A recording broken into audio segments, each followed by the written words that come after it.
Ladies and gentlemen, boys and girls, thanks for tuning in. Welcome to our podcast. We hinted last week that we will now have a new name, and it is official. This podcast is now officially known as the Stuck in the Gate podcast. It is the Behind the Gate podcast. And it's kind of funny. So the reason I just did that little scene was we recorded last night with Daniel Blair. So thank you, Daniel, for coming on. It was a great conversation. And I had a total brain fart. Like, I've been looking at the logo, the new logo. I had it all in front of me. I'm about to say to Daniel what our new name is, and I completely fudged it up. I have absolutely no idea what I was thinking. I'm literally looking at the logo that says Behind the Gate, and for some reason I just had a complete brain fart and said, drop the gate. So I wanted to edit it out. AJ insisted that we left it because I'm such an idiot. But it is kind of funny. I have no idea what I was thinking. But anyway, no, we are now the Behind the Gate podcast, and Exciting it's stuff. a little, yeah, we talked about covering all topics, being a cute name that kind of got our foot in the door. We didn't think it was going to be permanent, and it was time for a change. So Behind the Gate reflects really behind the scenes look at the moto industry, the moto world, Supercross season, what it takes, everything for a rider to prepare, to train, the mental side, everything we've kind of drilled home on this podcast so far, and topics that we're going to get to in the future. And not only that, but everything that happens behind the gate. So you see these guys line up on the weekend, whether it be outdoors or on Supercross, they're behind the gate. And there's a lot of stuff that goes on in the background. So everything that you could think of that happens behind the gate of a Supercross race, we hope to get to. Obviously going to stick with our moto theme, but if you're a listener from before, we cover a wide range of topics. So we hope to continue to bring some wide, cool content for you. And as the Supercross season, we enter the second half, we'll hopefully get back to our format where we'll have some unique guests and go into a little more detail with some cool stuff. So thank you for your support so far. I hope you like the new name. We put a lot of careful consideration into this name. And by that, I mean, it was, hey, I think we need a name change. How about Behind the Gate? And it was just click. So we're winging it, just like we kind of do with everything. So thanks again for all your support. Welcome if you're new to the podcast. Like I said, we had Daniel Blair on last night. He was an excellent guest. Daniel Blair is the host of the Race Day Live program. If you have the NBC Gold Pass and you watch qualifying and practice, you know Daniel well. And he also is the on-track color commentator for the night show in the main broadcast. So he's basically the boots-on-the-ground analyst, going over the track conditions, does some interviews, has some TV spots, and kind of assists Ricky with the industry knowledge, the behind the scenes, behind the gate perspective. Basically has the job I want. Yeah, there you go. Yep. And we talked about that. So AJ is going to take his job one day, but maybe you'll have to fight Adam Cincerella for it. Yeah, that's tough. Might be tough with my credentials to beat up AC, but yeah, no, Daniel was awesome. So hopefully you guys enjoy. And I think him and I are big time on the same page. It was funny. Anytime he had something to say, I could not have agreed more.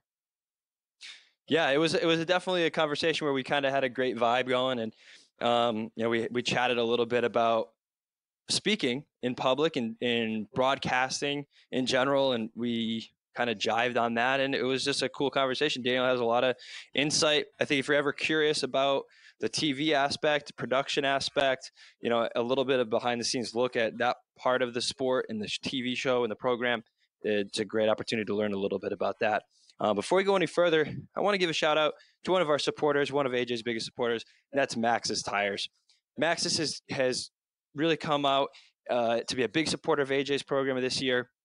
They've been instrumental in his performance on the bike, making those starts executed very well. If you've been keeping track of AJ, let's put this past weekend out of the equation. There's some other variables going on, but look, he's been able to get that pretty much stock bike out front, and a lot of it has to do with those Maxxis tires. They've helped the Collective Experience, who's another supporter of the podcast. They're doing a cool program where there's a giveaway of the Collective Experience package through Maxxis Tires. So we encourage you to go check that out. But look, guys, we're all riders, most of us. Tires are one of those things where you get entrenched into a brand. You have a lot of loyalty. Me growing up personally, I was a Dunlop guy. Ran the same tires constantly as the MT16, Woods tire. Everybody swore by them. And hey, I know as well as anybody that once you kind of get a tire that you like and settle into, that you're loyal to it. However, let me tell you, Maxxis has changed my whole philosophy and outlook on tires, right?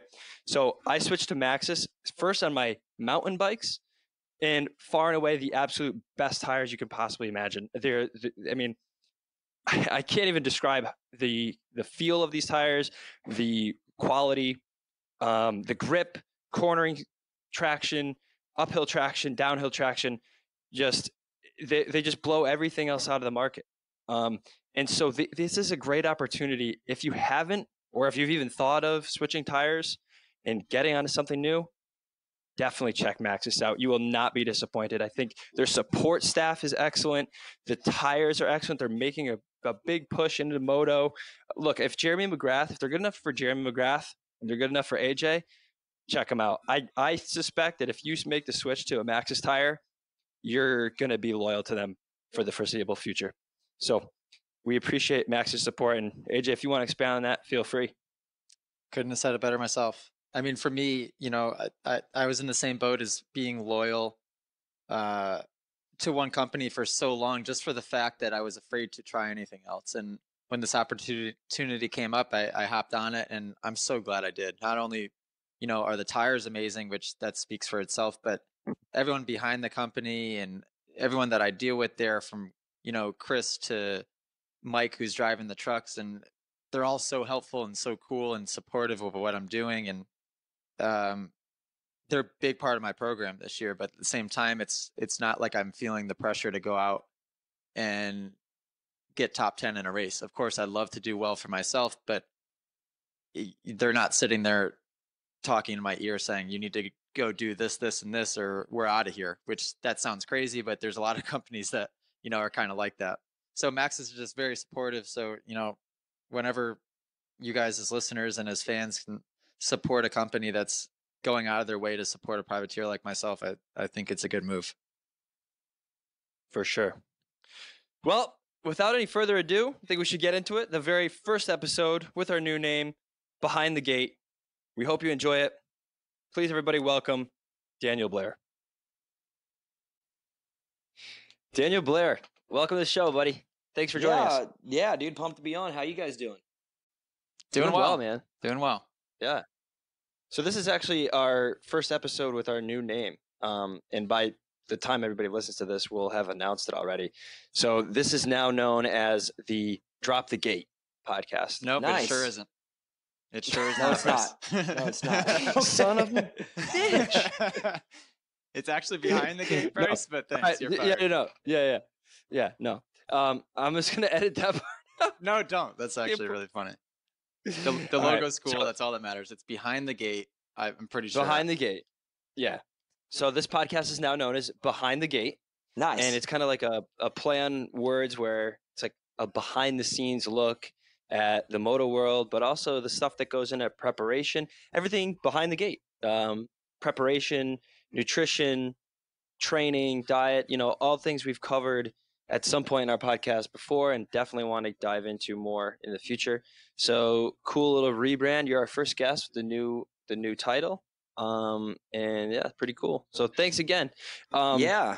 Hey, I like it too, because if you think about it, the actual track action only happens like how many minutes a week if you're actually at the race. Everything else happens behind the gate. So like 99% of everything is behind the gate. So good job on that. Exactly. Man, Appreciate it, man. we might have to hire you full time as our third guy. marketing, or just play on words guy. I'll be that guy. Yeah. Cool. Well, so you are, as Ralph Shaheen pointed out this weekend on Race Day Live, you are an Arenacross superstar. AJ, did you see that? Do you watch the race day live after, AJ? No, I mean I did for the LCQ because it wasn't aired on TV, but no, typically I do not. It's too much. It'd be 6 hours. I'd have to watch 3 hours It's a of the long live day. broadcast and 3 hours of that. Oh, you It's guys think definitely it's a long long? day. You know how Yeah, long I know. you're standing there the whole time? It's rough, dude. Like, and it's fun because obviously it's Supercross, but at the end of that thing, man, it's like nap time, dude. It is long, and especially like every once in a while we have the rain delays, you know, where it gets pushed and pushed and pushed. We'll go like 4 hours with just interviews, no track action, and when those things are done, dude, it's straight up nap time. It's so tiring. Yeah, talking. And you don't is have it tiring. easy like Jim Holly does. You don't have it easy like your co-host. So you're on for the rest of the night. So it's a long day. What do you usually put in for the day for like hours? Oh man, I don't know. I know my steps have been pretty wild lately. I've been doing 4.5 to 5 miles on Saturdays, I think, between it all, which is crazy because a lot of it's Solid. standing. But just we start out with, let's see, I usually have rehearsal anywhere between 10 and 11. It usually starts at 10. Then we have track walk. Then we have the TV production meeting. Then like a kind of like a second mini rehearsal for Race Day Live. Then the whole show. We get done right around 4:50. Jam down, try to eat some dinner, and then we have rehearsal for the night program at 6. And then there's not really much time to do anything, so I just kind of sit down there. I go look at the track sometimes and go talk to the Dirtworks guys and just kind of get some info that I need, and then go through the night. And then press conference is like, what, 10:15 usually by the time we get started, 10:45 Oh, I when we're done. forgot So about that too.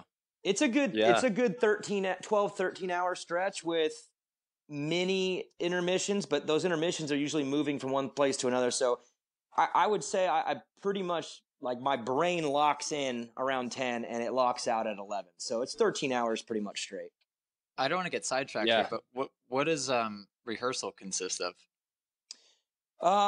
Let's see. Well, the first one, like for Race Day Live, we'll always rehearse the beginning just to kind of make sure we go through our rundown right. You know, we got some throws this year.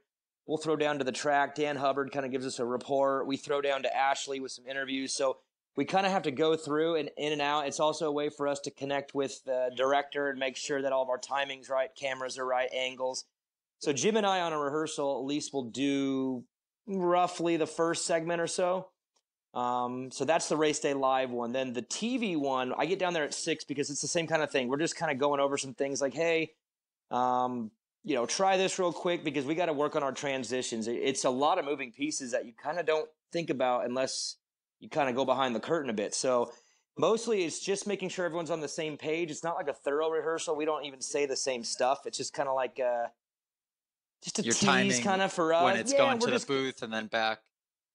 Yeah, and like going to segments for like Race Day Live, you'll be like, hey, let's take a look at the standings from last week. And then, you know, coming out of that, knowing like we have, okay, we're going to push this one a little tighter, a little longer. And it always is based on B and C practice too, because if we have Bs and Cs, it changes everything in the opening segment because of when the bikes are on track. So it's really strict. We got to start when we start, and everything is kind of revolving around getting to that track action. So we will actually have to rehearse sometimes both ways just to kind of make sure that we are ready to go to right to the track, or, hey, we're going to hold off because track crew's taking a while to rebuild the track or something. So it's mostly just making sure everything is right and you're not kind of going at it live. I mean, they're live, so it's like you got to just make sure everything's right. And they're pretty Right. easy, but at the same time, we've had some goofy ones here and there where we've had to like, hey, let's move this over here, let's move this there, or so that's pretty much what it is. It's I would say like a soft rehearsal more than anything. And they're fun. I mean, What do you find they kind more of difficult? suck though in a way. They kind of suck in a way though because, dude, you don't want to like let your good stuff out. You know, Right. when you're kind of like Right. recovering, like, hey, last week's race, you don't want to like throw out all the fire because then like when you go live, you kind of like already said that. So I kind of like mess up the rehearsals on purpose just to make sure I keep the good stuff in the chamber. You know. What do you find more difficult though? It seems like Race Day Live would be tricky because you're talking for so long and you have to fill those gaps. Or is the nighttime show, the pressure and all that difficult? They're kind of the same for me, and as far as which one's more difficult, but for a different reason. Because on the track at night, I'm a track analyst / color commentator, like assistant to Ricky. Ricky is the color commentator, but I also bring some of that from the track. So I'm not just a track only guy, but I'm from the track. So that's pretty easy for me because it's just, I'm an analyst and that's what I know. I mean, like you've done this sport for how long? I mean, the information's in your brain and your job is to bring out that information. And the hard part of it is, yes, it's live. It's on national television. You're only getting 30 seconds at a time. So you just got to hit, I mean, one little bobble of the words and you're pretty bummed because you're trying to make impactful moments. And so that's hard in itself, but the content side is super easy. On Race Day Live, it's different. I'm the host. I'm the play-by-play. I'm the Ralph on that show, where going in and out of commercial breaks and leading the conversation and steering the ship and dealing with the producer and the director behind the scenes and kind of communicating during the middle of a show. That's a whole nother side of things that's less natural for me. Yep. But I've grown into that role now in 2.5 years. So I would say as far as pure difficulty, that one is it. Just because it's less natural. But, each year I feel like I get a little bit better, a little bit more comfortable, and I don't really think about it anymore. To be honest, it's just kind of become just my thing. So. Yeah, I mean, and let me just say, you do an awesome job with it. I think even the first year you did it, you were spot on, and it seemed like you were very natural. And I will say though, Ralph, as far as what we're watching on TV for the race, Ralph does a great job as far as, like you said, guiding that ship. I feel like that for me tough. As well would be the unnatural part, right? Yeah, it is, just because if you are a host and you are play-by-play, you are a professional commentator.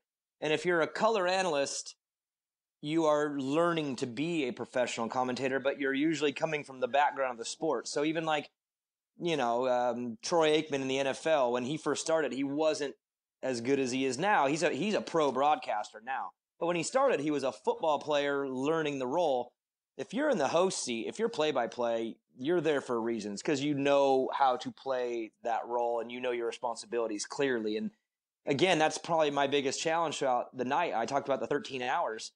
The biggest challenge is I have to do both roles in the same night. You almost have to change character. I have to go from, hey, everybody, welcome, to this rut in this corner, take a look at this. It's so different. So that's almost like the hardest transition is I have an hour and a half to kind of go, okay, Daniel, debrief. You're not that guy no more. You got to be this guy now. And that can be a challenge, especially when you're wiped out and you're tired and you're traveling from the West Coast to the East and you didn't get that much sleep and you're just kind of hoping it works out. And for the most part, it does, but it's pretty challenging. Yeah, we're really not singing your praises like this because you're a guest on the show. But we from the very first episode of the season, you've done a really good job, man. And we've commented several times about how you're really able to translate the sport into something that the viewers can digest. And I think that's a very rare skill. And I know Ricky, we've talked about this before. We were kind of hard on Ricky at the beginning of the season. I think he's found his stride a little bit now, but I think that was what he was struggling with a little bit in the season the beginning of the season was translating what he knows and what he has in his head that's so entrenched in his just his whole brain, the way he was wired is supercross, motocross. But to be able to convey that to the audience and make it digestible, that's a tough skill. And it's something I'm not sure how much you've worked on it, how much it's natural to you, but you do a really good job with that part. Yeah, I appreciate that. My background helps on that a little bit. I took competitive speech all through high school. I took debate, competitive debate all through high school. So communicating has been something I've been doing since I was younger. That part of it comes natural. As far as the relaying the information that's in your head and letting it out smoothly, cleanly, that is a hard transition. And the main reason why is because it happens so fast. If you and I were just to have a conversation and we were to cover every part of this sport, dude, we could come up with so much great content.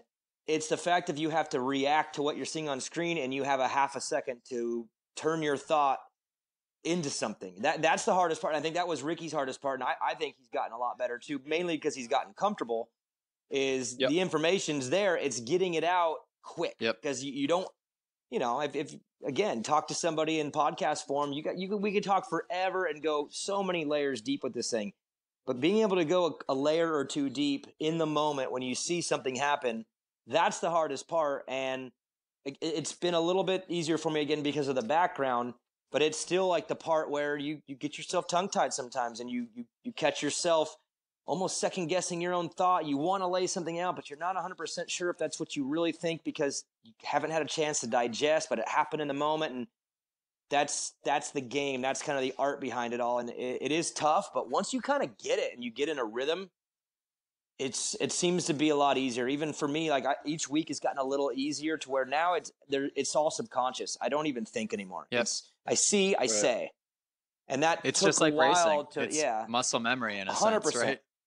100%. It's the same thing. It's like you could, doing a rhythm section 3-3, pretty gnarly. You do it 50 times, it's not that gnarly, you know. Mm-hmm.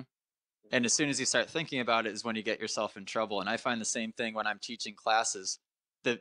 And I could teach the same class 100 times, and I have days where I'm on and I have days where I'm off. And the days that I'm on, 7 hours go by at the end of the class. I'm thinking to myself, whoa, what did I just say? And those are the classes that are awesome. But the classes where I'm talking and all of a sudden I'm like thinking about the words that are coming out of my mouth as I'm saying them, then I get hung up on a word. And I feel like Ricky gets caught in those moments sometimes where I get it, the pressure of having to be spot on, and all of a sudden you stutter for a second, or you say the wrong word, and then you're thinking about that. And when it comes to overthinking, like I'm a professional at overthinking. You know what my problem is? I get. This is funny because this happens to be in this podcast, and I'm a very good public speaker, and I do a lot of talking for my day job. But one of the things that people don't realize is when I do all my talking, I'm constantly on the move. I'm walking, right. I'm pacing. When I'm in front of people, I'm like back and forth. I have like a lot of physical aspects to my communication. This podcast I struggle with sometimes because I'm sitting down. It's the only time where I'm really kind of like thinking and talking and not moving. And it's funny because my wife, like I'll be on a call for work, and I'll have a presentation, whatever it is. I'm talking to a client and I'm just walking around the house. And it's funny because it's like one of those things. I have no idea why I do it, but I think quicker. I'm on it. I don't like grasp for words. I just click. And this podcast, I sit down because I'm wired into the computer and I'm kind of producing it in the background and all that stuff. And I hang up on this thing. And it's awkward for me. So I'm kind of. You want to hear something pretty cool? We have a TV coach this year, which was the first year that I'm not sure about the past if they ever had one before, but this is the first year that I had one. And we had him for 7 weeks. And one of the first things we learned from him, at least I did, was do not sit when you're commentating. Stand. Don't be afraid to move. Don't be afraid to lean over, a balcony, whatever. And I don't know if that's for you. I mean, it sounds like what you're saying is you do better on the move. You do better in a standing position. And I do too. Absolutely. It's funny you say that because when you're sitting, you have this natural relaxation. And I don't think your brain can react as quick because you're in a physical state of comfort. So I think being up and on the move makes your communication so much better. And I do the same thing. I sit a lot during the night program because my feet, I got a lot of old injuries that I struggle with. So I sit a lot. But whenever I'm going to talk, I stand up.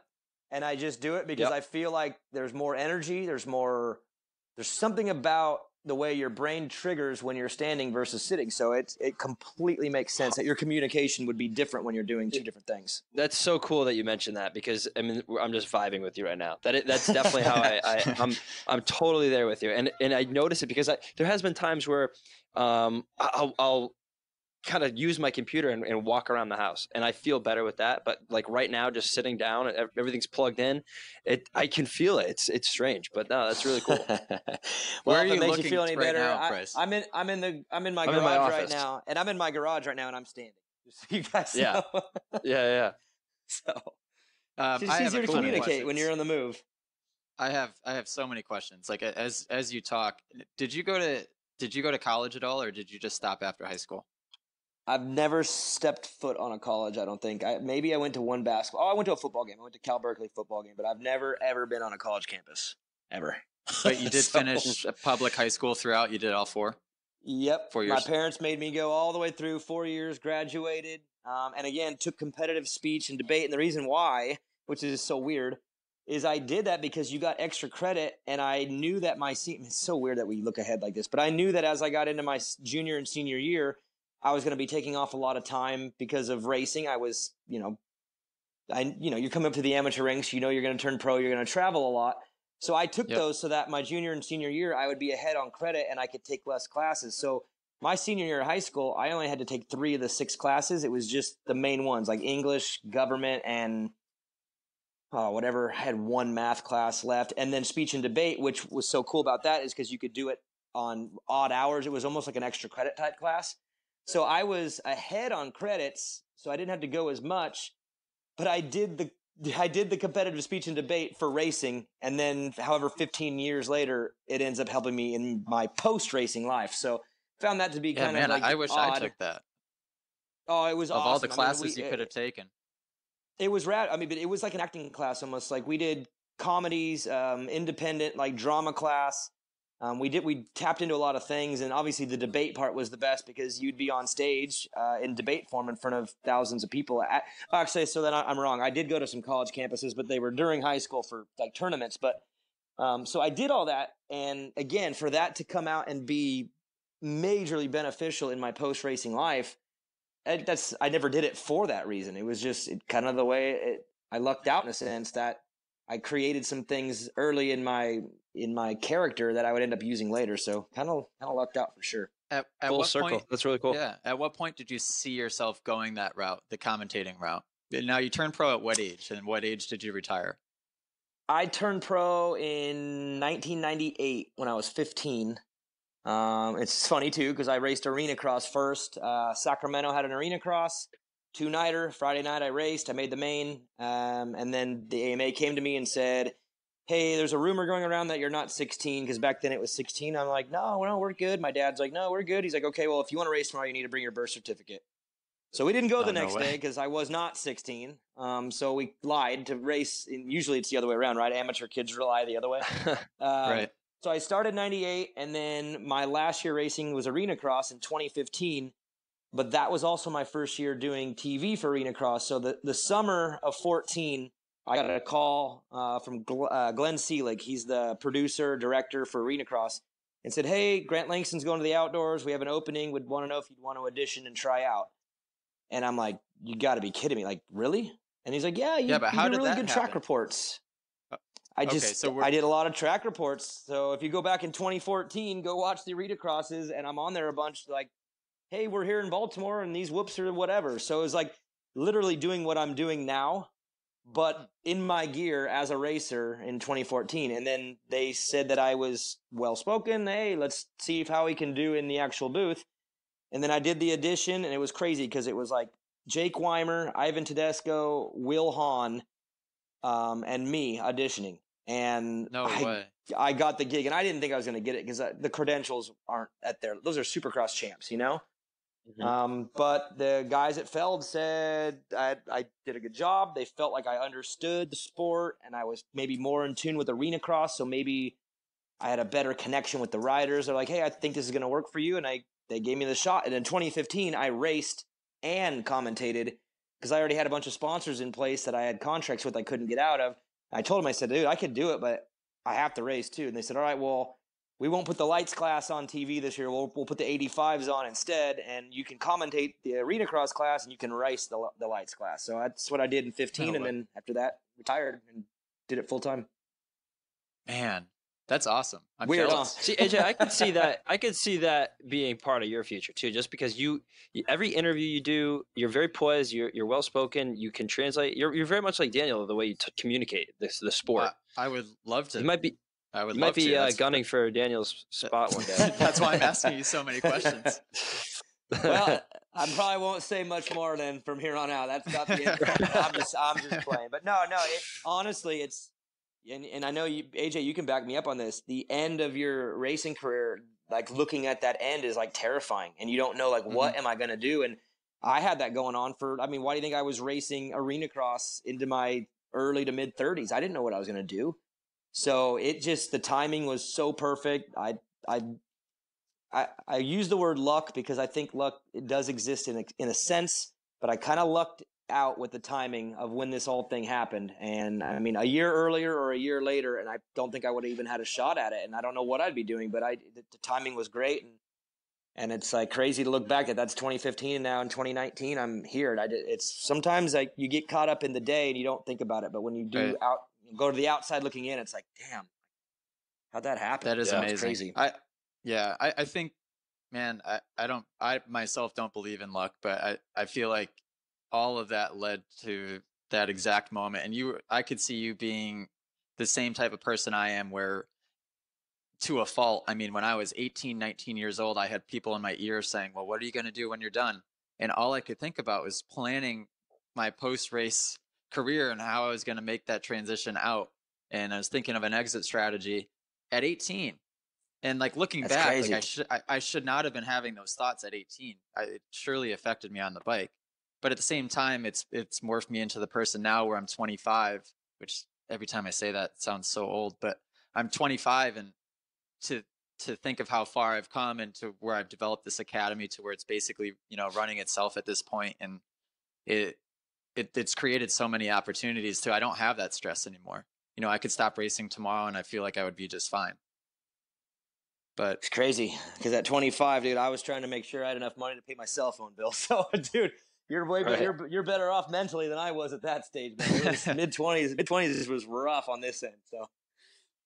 Now, did I race you in 2000? Because I did Arenacross when I was 15, my first year for the Babbitt's team. That would have been 2010. Would I have been racing you? No, I don't think I did any in 10. I did in 11. I did like 2 of them. And then in 2012 is when I kind of went back there full time. So unless you were there in 11 or 12, I didn't do any in 10. I think I rode your track. Did you have a Supercross track somewhere? If you're thinking of the one in Dixon at Jake Locke's house, that was a track that I had built out there on his property. But definitely, if you were out on the West Coast in between the West Arena crosses, you probably were on the track. And if I'm thinking that year, was there a gnarly jump on, jump off that was like the most death-defying thing you've ever seen in your life? Are you remembering that track? Oh, I don't remember. I don't remember anything from when I was 15. The only thing I remember is I went to what I thought was your house. You weren't there. And I rode like a goat trail of a track through a bunch of weeds. And I feel like it was kind of gnarly, but I can't remember. Oh, yeah, not me. Did you build that, or that was built for you? Yeah. I and with assistants built it. I had a few tracks in NorCal, so if it's that one, then I think I know, because I remember a lot of Arenacross guys was always go out there. So I'm thinking it was probably that track. Yeah, I would have been with Dave Janalfi, I think. I was driving around with him in his motorhome. Man, I can't remember. 15. I think so. Man, 10 years ago. I've hit my head too many times. I can't remember anything. that's not good. Hey, Bryce, do you want to hop into, because I mean, I could sit here and ask you questions all day long, Daniel, but go ahead. I do have a curiosity question. So we've talked about this NBC being the first year that they've taken on Supercross. How does the NBC experience on your end compare to the previous network, Fox Sports? We have the NBC Gold package now, and people were not too happy about it. I love it. We use it a lot. I use it to watch Race Day Live. And then we could pull it up, and after the fact, pull up all qualifying, pull up the main events, all right there. I love it. But how does the experience on your end compare? It's not much different. So the crew for Race Day Live is all the exact same people. Teresa and Pineapple and Eric. Like, our crew is the exact same crew. I think on their end, it might be a little bit different because of some of the resources that they have and just the way they have to do things and connect it. Because I don't know the details. I'm not really tech savvy, but I know that there's something to do with the way that the show streams. It obviously goes through the Gold app, but it goes through NBC somehow, and I don't know. I don't know the tech side. So I know on their end, though, there's been some changes. For me, it's been the exact same on Race Day Live, like no different whatsoever. The requirement, nothing, like literally nothing, except for I just don't say welcome to Race Day Live on supercrosslive.com anymore. It's just NBC Sports Gold. That's all I say different. On the TV side, again, I think it's a little bit different maybe on the back end, but not much different for me. We're using the same people for our equipment as far as microphones and headphones. I deal with the same people. Bondo's the producer, Manhart the director, all the same people. We do deal with someone else as far as we used to deal with Pete Richards at Fox. He was the one who oversaw Supercross, so we dealt with him. I say dealt like that's like a bad thing. He's like the best guy ever. I literally hadn't seen him since Vegas, and I got to see him this week in Atlanta, and he's just the best. But he was the guy who we, did everything with as far as the Fox part of things. And now we have a guy named Rich who is the NBC, same kind of thing but different guy. But as far as for my position, it's been 99.9% the exact same. So, and I know on the other side it's been tough. A lot of viewers are pissed, and I get it. I mean, I'm not going to say they aren't at fault for being upset. I mean, when you have a free show that turns into a paid show, I get it. However, from what I understand, at least on the technical side, the show has been way better this year, and the people that do have the app are super happy about it. And I mean, hey, spending money for anything sucks, but at the same time, it's you get what you paid for, and I feel like the quality of Race Day Live has been pretty awesome this year. And I think that it's the start. As a viewer of it, I think as a viewer every weekend, I think it's been great. I will say, if I had any constructive criticism, I wish they would have the freaking times posted consistently on that thing. I hate having to go to the live timing app and back and forth, and there's a little bit of delay. I'm like, geez Louise. So I wish that they would have that a little more consistent. I know what you're saying. See, I thought you were going to say you wish you had the little 15-second fast forward backwards thing on the app, because that's what I wish too. that would God, that would be great too. I try to scroll back 5 seconds and it scrolls me back 15 minutes, and I'm sitting there trying to get it. I have the that's fat tough. fingers, man. I can't do it. Like if I try to find something, I can't get it there. I literally have to get within 10 minutes and just write it out. So that to me is the only thing that I would say on the techie side that I don't like. But as far as the live timing, I don't know, because I've obviously never watched live because I'm doing it. But is there's a delay? Like how off is it? I don't even know. Well, No, it's not a delay. Right? They don't show times on Race Day Live at all. Very seldom. Showing it. Yeah, lap times. Yeah. They do, and I guess there's part of my other question is, so at some point for the Group A qualifiers, Ricky and Ralph will come back on, and they'll announce the A qualifying, and then the second class citizens, the AJs, they get a little bit of delay, and then they're not shown, and then you guys come back on, and then you do a little bit of a debrief, and then you start showing them again. And then, AJ will be on a hot lap, and then they'll pan to somebody who's rolling. And I'm wondering how much say you guys have, or if any, of like who they're panning on the track. Because sometimes it is AJ in particular. Go ahead. It's a battle, dude. It's a battle. And I'll tell you, that's 2-part question. So the first part was the A guys. So that is Ralph, Ricky, and Will, and all the camera guys in the stadium. That's their rehearsal. To make sure that their cameras are in the right spot, they're picking up, because it's a lot of timing. The director, Manhart, he's got to get his timing right. So they get full truck. Like that is full gear, everything for their rehearsal. And that's why we send it to them, is so that they can get their warm up and kind of cover the A's. And then, of course, you see the lap times, you see everything, right? Like a race. Yeah, it looks like a race. Yep. Yes. Then it comes back to us, and our budget's limited. We don't have, if you only knew. We don't have those resources. We have one camera, 1.5 kind of. We have another one that's kind of spotting this and that. And our biggest challenge every week, we go and we're like, here's the guys we want to see, and let's try to stay on the top 5 on the leaderboard. But here's some guys we want to poke in there. And I swear, it is like getting to time it right with the riders on their hot lap, because you'll get on one, he'll make a bobble in the third corner and give it up, and then they're on it, and they're trying to find the next guy because they only have the one camera. So the other camera has to somehow kind of pick it up for just a sec. We're just limited, and that's getting the right timing. For you to announce. That's got to be hard for you guys to keep up with that and announcing it right. Yeah, well, think about I throw a hot lap down, and then I put my name up to the top of the board or on the board, but then by the time the camera gets to me, I'm rolling because now I'm on my. You're rolling it, yeah. Always, and right. That's the problem. Is they're like, hey, Cat and Zero goes to the top. Find him, and then you cross and you look up and see your time, and then now you're setting yourself up for like another. You're waiting for your next go. And then they're like, okay, well, who's next on the list? They go down and find him, and then he goes one corner, makes a bobble, then rolls. It's like, holy shit. Like, we honestly have the hardest time getting one guy that's tough to do the whole thing. And sometimes we'll find it. We'll be like, okay, this guy hasn't done a hot lap. I mean, me and Holly are on it. We're like, this guy hasn't done a hot lap in 3 laps, which means he's close to trying one.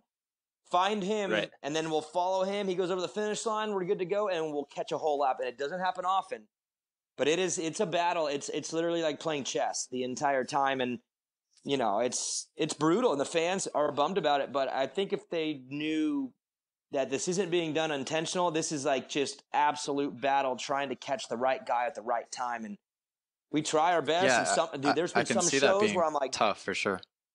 and if you go back, there's been some where it's like, oh my God, we nailed it. We got the whole B practice. We got a bunch of hot laps. And then sometimes it's like, I don't think we got one. Like, I really don't think we got one hot lap. Well, this past weekend, maybe you would agree, but this past weekend, it felt like guys were really struggling to get into a rhythm for the hot laps. There was it might have been a function of how difficult the track was, and we'll talk about that when we start the race breakdown. But like you'd see a guy on a hot lap, and he would make a bobble, and you know the margin of error, especially this season, is so tight. It's like you case one of the triples, you mess your rhythm up by a little bit, and it's all over. You know, a lot of guys, I felt like this weekend in particular, throwing their hands off the bars, shaking their heads, like you knew they missed that rhythm or whatever, and so like that messes all the hot laps up and the broadcast. So I can imagine it's tricky. 100%, especially on a track like this. The easier tracks are a little bit better for that because more guys are going for it more often. So I'll flip this around, and AJ, I'll ask you, how was the track in 450 practice this week, dude?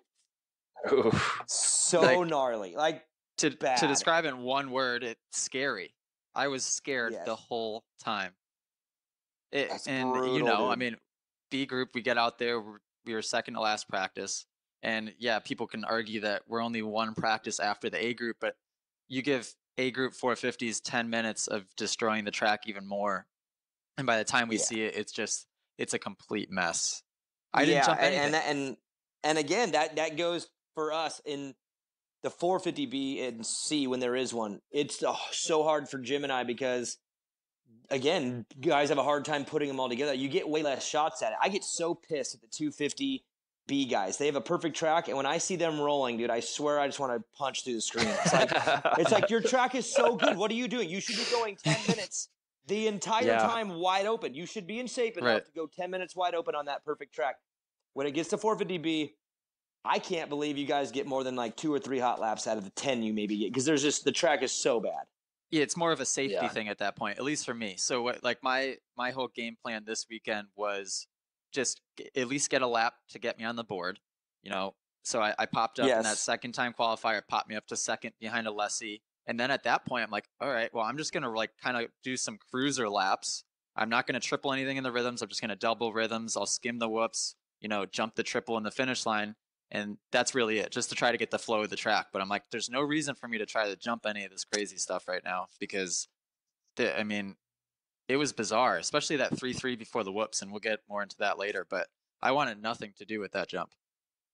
Yeah, and that's tough, man, because you're going for a hot lap. And the worst is the Triple Crown ones because you're trying to get top 18. And it's just like so gnarly. But yeah, so again, back to Race Day Live. That's our challenge. It's tough.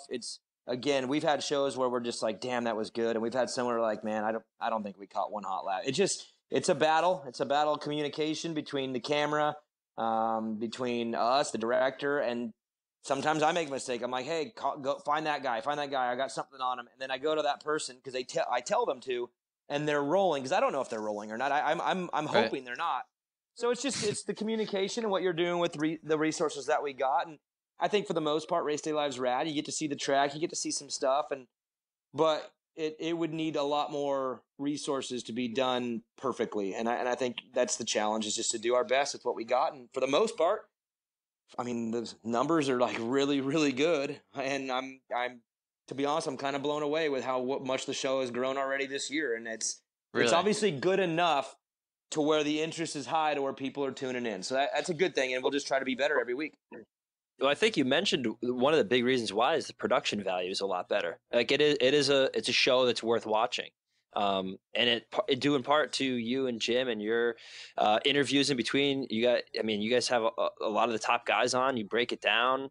It's a worth a watch for sure. I mean, if you have a whole day to invest in watching Supercross, for sure. Yeah, our producer is really good, Teresa. She's really really good about, because there's certain requirements that we have from NBC. Like we have to show every practice, but we also have guys we want to get on. So we'll have someone on, and then we'll let them talk about the track with us, because we got it.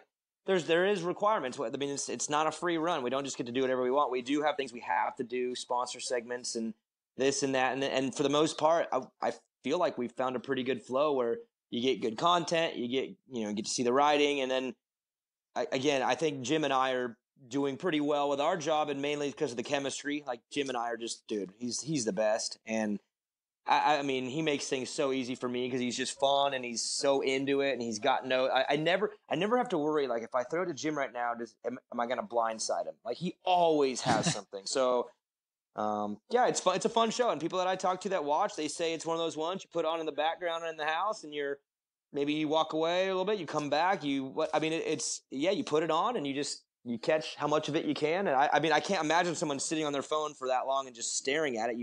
Your eyes would be done for. But I think it's a good thing to have in the background and catch what you want and time it. Some people I know watch when the writing's on. Some people like to watch the interview specifically. They want to know who's on, and there's a little bit for everybody. And overall, like I said, it's doing really well. They're very happy with it. Well, I'm glad the numbers the best thing to do. The best thing to do is Chromecast it. If you have a Chromecast or whatever, that's what I do. I throw it up on the Chromecast. It's on my TV. I don't have to deal with the phone. I can do my whole day, but it's up on the TV. It's mint. And hey, before we get any further, and before AJ forgets, thank you for plugging his school so much. It seems like you guys are always mentioning that. So on behalf of AJ, thanks for that. No problem. And I will say that the live track announcer, what's his first name? Dan Hubbard. Talk about. Is he the guy on the floor or the guy up in the sky? Yeah, the guy on the floor. Like, yeah, it's Dan Hubbard. Throughout the day. Yeah, Dan talks about the schools every single weekend. I'm just like, every weekend I thank him.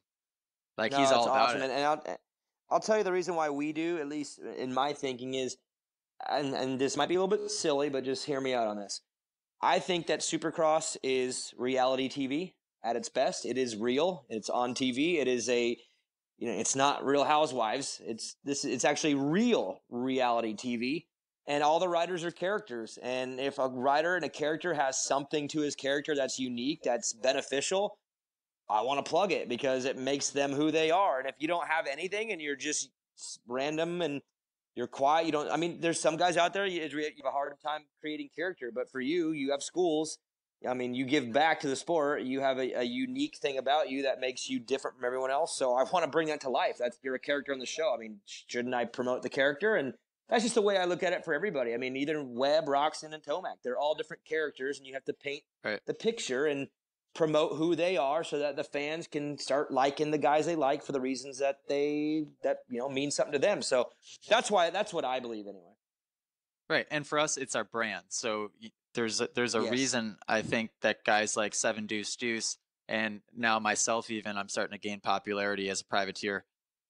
There's a reason that we're popular, and there's a reason why guys like, I've been getting this question like from the haters, so to speak, but guys like Carlin Gardner, people would ask, why am I getting talked about more than somebody like Carlin Gardner, or why does nobody care about what he's doing? And it's because he hasn't really created that brand just yet. And don't get me wrong, he's having an awesome season for a privateer. He's riding unreal. But he's just starting to gain that traction, doing well result-wise. That brand will start to build itself, whatever he's got to, do what he's got to do to try to create that story behind him. He just hasn't done 100%. It yet. And it's taken me 10 years to do so.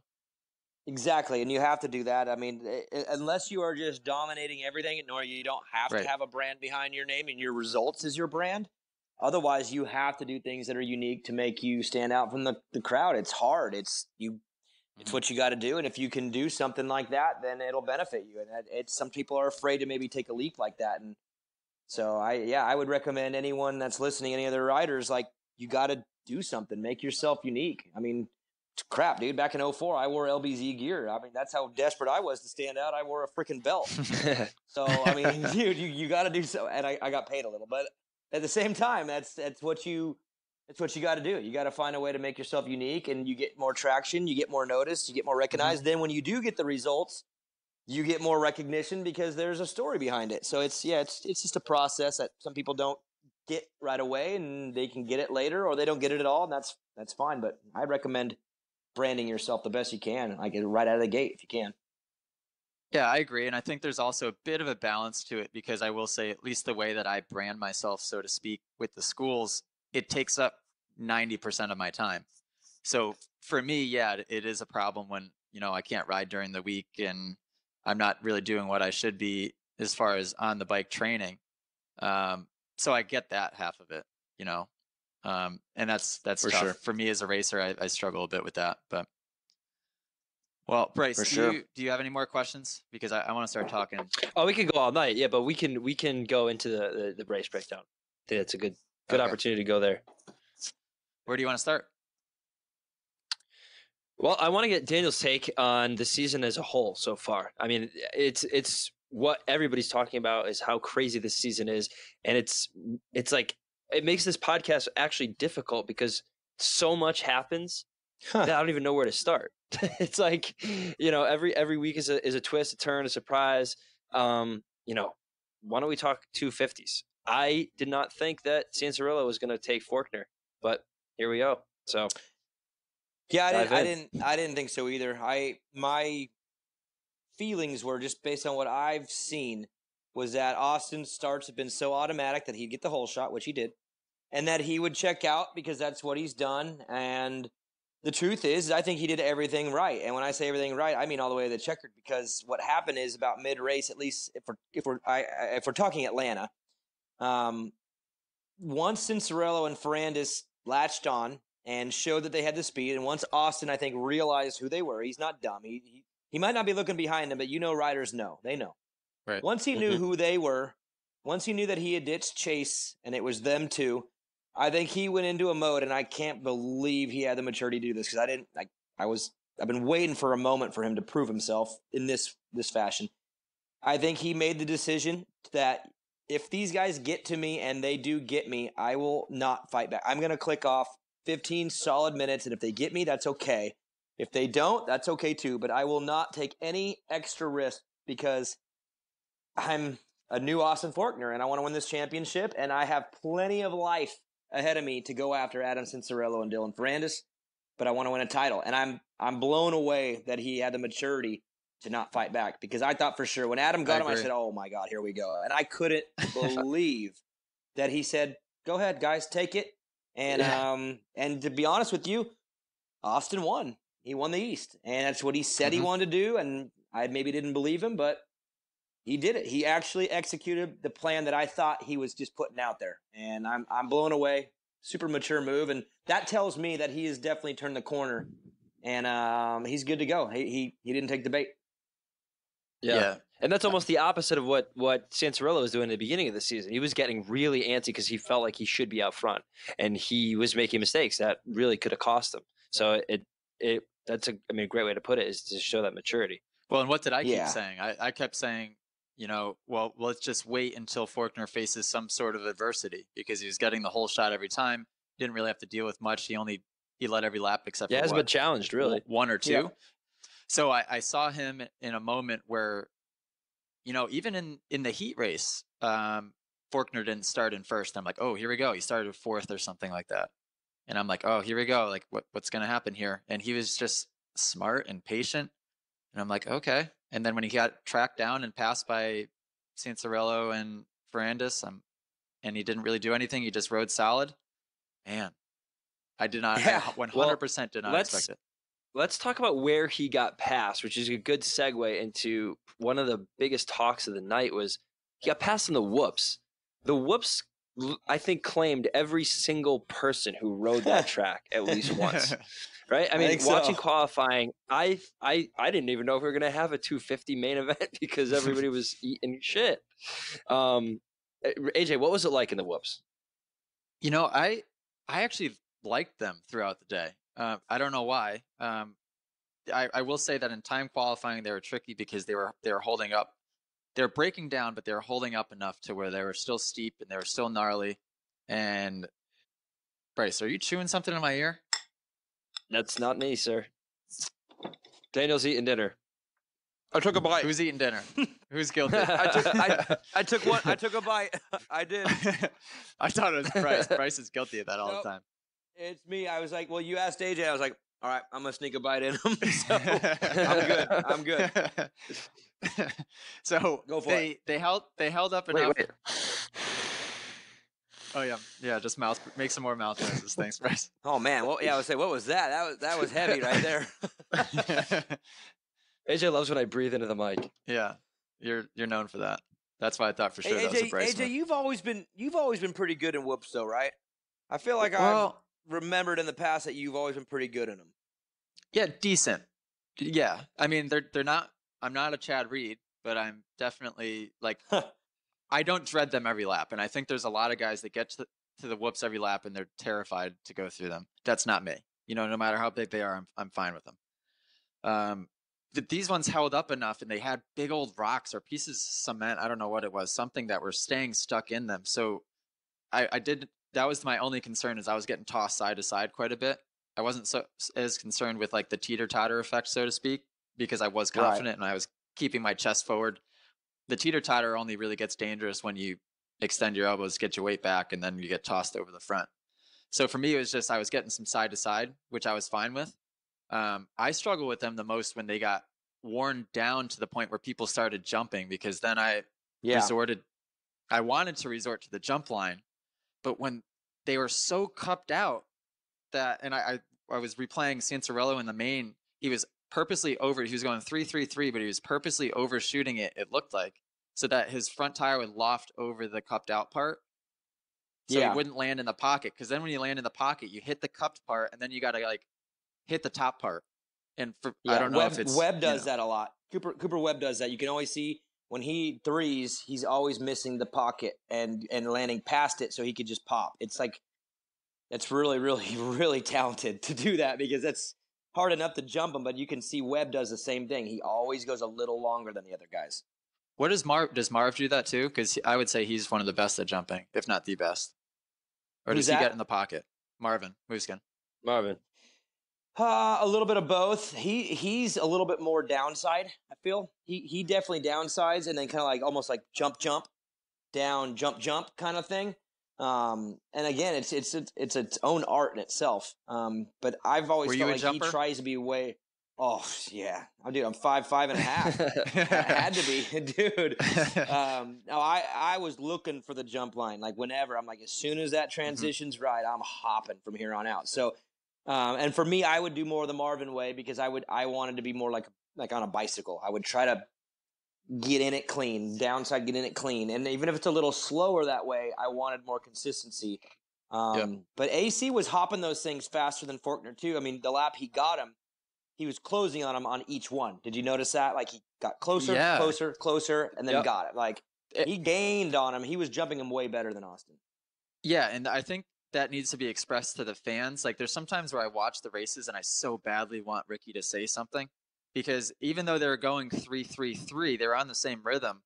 And Muskin does this a lot too. He's just threeing a lot faster than Faulkner was. And Muskin was threeing faster than Cooper was, because that's why they were yo-yoing in the main event, is because he was just pushing through. Where when I start jumping, that's why I skim whenever possible. Because when I jump, I'm just, who used to do this too. And Brock Sellers was amazing at jumping through the whoops, but he would always pop to the moon. I feel like he would just frog jump through the things. And I felt like I kind of do the same. Like I jump just a little bit too high instead of pushing through. Right. And that's hard though, because I mean, they're so torn up. I mean, I went down right before the 450 main. I was going to do a trackside report, and that's another little variable I could throw at you guys, is that during the night, my schedule changes all the time based on where we are, like if we're running early or late. So I'm down there getting ready to do a report on the whoops, and then it's like, Daniel, we're not going to be able to fit it, so just head back. So I had a report going because the transitions in those were pretty goofy. To be able to not only jump them, but jump them fast was like really tough because just doing them was tough. They were gnarly. They were really gnarly on that left side, and the TV doesn't ever do it justice. You're like, oh, they're jumping now. Like, it's almost like they're selling out. That's hard in itself, man. Like, it's really hard. I think the reason they turned into jumpers as quickly as they did had a lot to do with the turn before it too, because everyone kind of abandoned the top 3 or 4 ruts and they started just using the bottom 2. So you really, other than Baggett and Reed, it didn't seem like anyone at that point were trying to skim the things just because you had no run coming in, right? Hey, man, I hate to say this, but my access to the track during the night, I get to see some things and see some lines. And there's been twice this year where I can remember, I don't remember, which round was it? Might have been Arlington and one other one, where I went and looked at the whoops before the main, and I'm like, man, if these guys just look to the right edge, they're brand new. They could blitz right through them, and they all just like got stuck on one side. And I literally looked over there, and I'm like, oh my God, if I could, I mean, obviously I'm not going to go tell riders anything, but if I could, I could tell these guys the far right of the whoops is barely even used. You guys could blitz these things twice as fast. And yeah, they just, sometimes a line gets abandoned. You mentioned the corner. Mm-hmm. Everyone wants to cut down tight. I've said it on Race Day Live a couple times. Sometimes the very outside rut is the best one. Everyone abandons it early. And then the whoops are perfect on that side and no one knows because they just haven't been there in an hour. And yeah, twice this year I remember looking at it going, oh my God, the other side of the whoops where they're not taking is perfect.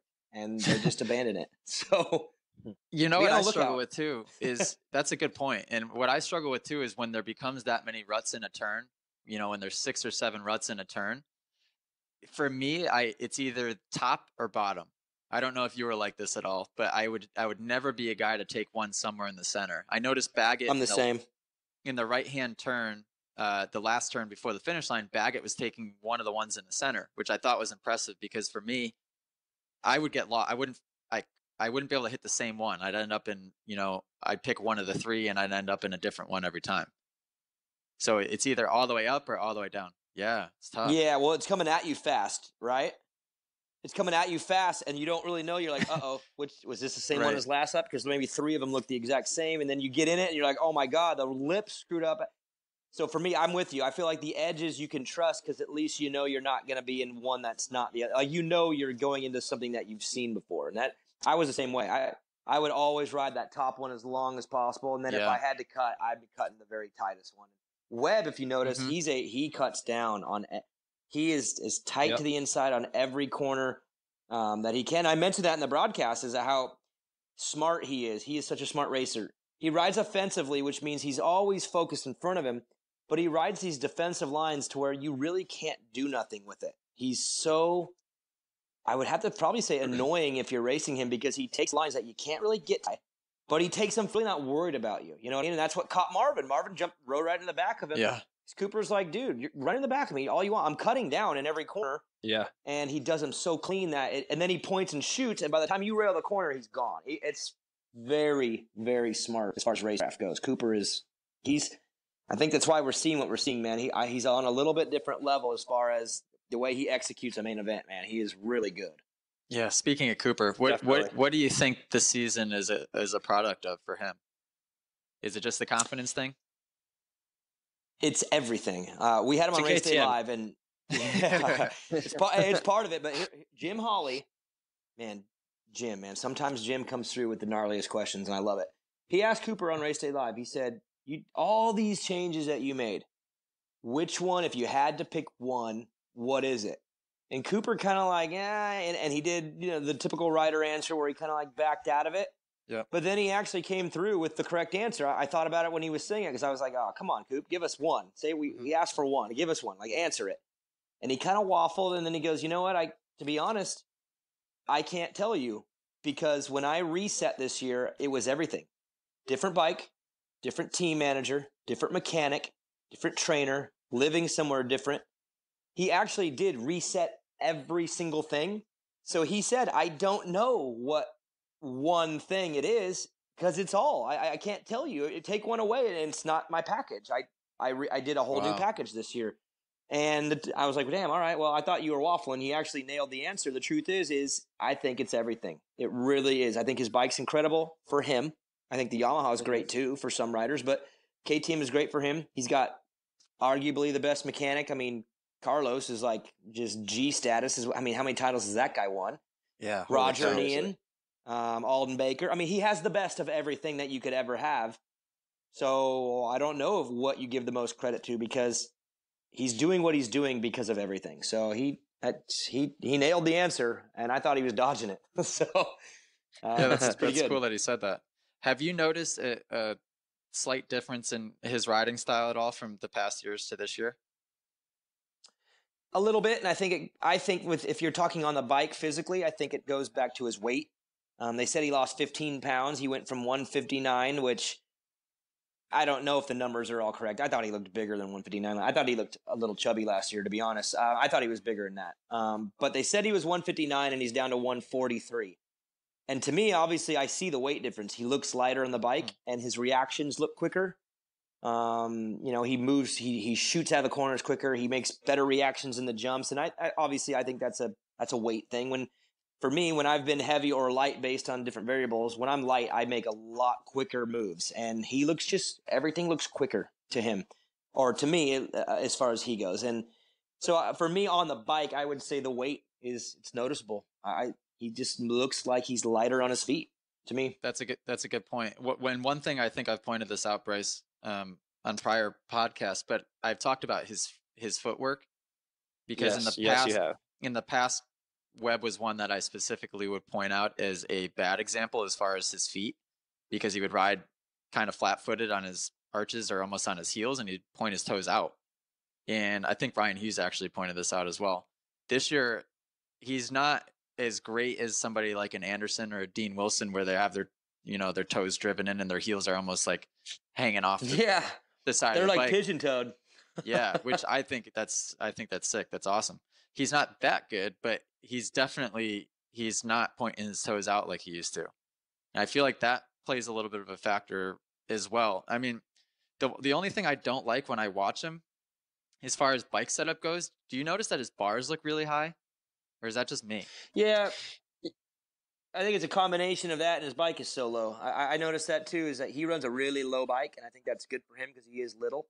But his bars are pretty high compared to most riders that run a low bike. Most guys run everything low, and I think you're right too. And that's why his arms are a little, I don't know if this is the right term, a little bulgy. Like the way he holds on, he's got perfect form, but it also is a little like his forearms are kind of out a little bit. And I think that's from the bars being higher too. Is that like what you're seeing? Over-exaggerated. Yeah, and especially when he'd sit in like a flat turn, like when he'd sit going through the sand, I was like, holy cow, it looks like he's riding a chopper. And then you would contrast that with somebody like Eli Tomac or, most of the guys nowadays, their bars are so low when they sit, it doesn't look like that. But I mean, I see that too. It's obviously working. Every time I say that, I'm like, well, I can't say anything because obviously it's working. All right, AJ, I got one for you. Since you're a coach, and I've watched some of your videos, so I know you are strict on fundamentals. Which rider out there is your perfect example? Because I have one. I have a guy, and maybe you've heard me mention it because I've actually mentioned it a couple times, even on the broadcast. I have a guy who I am just, I think he is fundamentally perfect. And if I'm wrong, I want you to tell me why. But who's your guy? Okay, I have two. I have a 1/450 guy and I have 1/250 guy, and I think they might actually train together. Ken Roxon and Chase Sexton. Who's your guy? Chase Sexton, dude. Yeah, he's perfect. Awesome. Yep, he's perfect. His fundamentals are flawless. I watched it this week on press day. They're going down the start straightaway backwards into the sweeper. It's called choppy, right? And I'm standing on the podium, so I got the perfect look. And I actually took a video of it to show my kid because I hammer my kid hard on fundamentals. Everyone laughs at me at the track. They're like, Daniel's yelling at his kid, but he's not yelling about going fast. Like, what are you yelling about? And I'm just like, toes in, elbows up, head down. I'm so on him because I care. It matters, right? Yeah. And when I was watching these guys, all 20 of them, they're all sitting down with their leg out and they're bouncing in the braking bumps. Here comes Chase, stands all the way to the corner, right at the pivot point, sits down, leg comes out in one motion, tied against the shroud. I'm like, damn, Chase, really? Like, just perfect. The dude is fundamentally flawless. Yep. And I've said that for, and I asked somebody else too who their favorite 250 guy was. I feel like I asked Christian Craig or somebody, and the first name out of their mouth with no hesitation was Chase Sexton. We talked about it with Kyle Chisholm, I think. Did Chisholm say that too? So, I mean, everyone's, if you know what you're looking for, man, he's perfect. And I think Roxon's the same way. It's beautiful to watch. Like, you know, when they make a mistake, everyone makes mistakes. When they dab their foot in a turn, it comes right back to the foot peg, so it doesn't really even look like a mistake. Their feet stay on the pegs a lot. When they do put their leg out for a turn, like, gets high and tight against the shroud with their toe pointed in. It just, man, I love watching that. Yeah. Hey, you want to hear some future thoughts too? I think Chase's fundamentals are actually costing him on the 250, because I think you on a 250 you got to be so ragged and raw. That's just the way you ride those bikes, and he's so perfect that I think whenever he tries to push out of like the perfect mode, he gets sloppy and makes mistakes because he's so fundamentally strong. Dude, take this quote right here and put it in the bank. He is going to be a ridiculously phenomenal 450 rider. When he doesn't have to push the edge and ride that raggedness, and he can use his fundamentals the right way with a bike that has the power to pull it, he's going to be a better 450 rider than 250. I'll book it right now. Book it. I agree, but I would put a couple other guys on that pedestal as well. I would put Shane McElrath up there. Oh, Shane, yeah, he's pretty good too. Pretty awesome.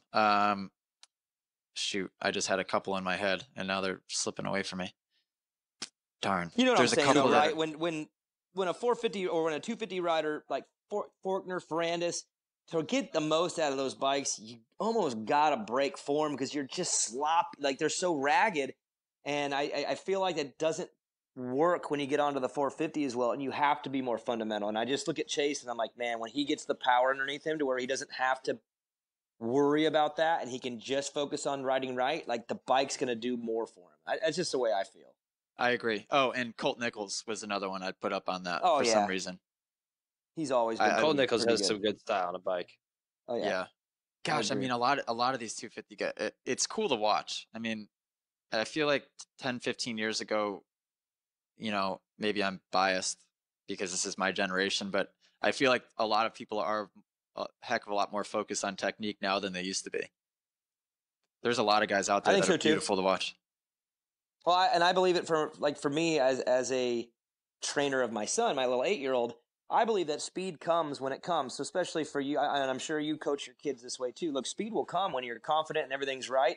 But I'm going to make sure that your fundamentals are in place because you're going to have way less injuries. And when that speed comes, you're going to be able to do something with it. I see a lot of kids right now in my kids' class, 8-year-old on a 50. Dude, they're so fast, and I'm just like, oh my God, please fix your form because you are going to get hurt. You can't ride that way. That's not, and then that's why for me, my son, I don't care how fast he is. I care that he rides right. And I've had motos where he comes off the track and he wins a local race, and I'm like, I stop him and I get right in his ear, and I'm like, Evan, dude, your elbows were coming down. You were doing it, and then other dads are like, what the hell are you doing? Like, he just won. I'm like, dude, to me, the trophy is riding right, and that's all that matters when you're trying to fundamentally like form somebody. So it's funny, though. I just had to throw that at you. I wanted to, because I know you're real strict on that, too. I've seen your videos, and I was curious of your thoughts. I think we're on the same page, man. Chase, though, he's pretty damn good. Yep, I agree. I will say, though, not to tell you how to parent your kid, I think the one problem, like my biggest problem growing up, and it's transformed into the rider I am now, is I'm afraid to make a mistake. And when I make a small little mistake, it feels like I'm about to crash because I'm not used to it. Where, you know, a guy on the other end of that spectrum, a Justin Barcia, he could almost kill himself 10 times in a lap and he's okay with it. He doesn't even know it happened.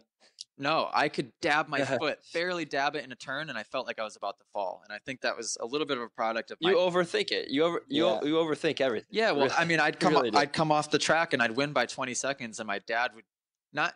And I think this is the problem: is he wouldn't constructively give me advice. He would scare me to death and say that I, sucked and this and that. And he meant well. Like, looking back on it, he meant well, but he didn't know how to convey that information to me. He didn't tell me what to do properly. He more so just told me that I sucked by doing this and that. That's not good.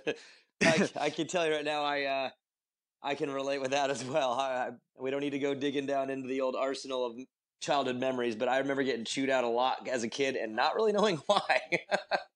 So, Yeah, right. As that a makes kid, like I sense. didn't That know what makes the sense. heck. Yeah. I thought I was just supposed to go out there and win. But Yeah. yeah, no, I like the way that you say because that's what I say at my camps. You know, the speed will come. I'll never yell at you for going too slow. Just do it right.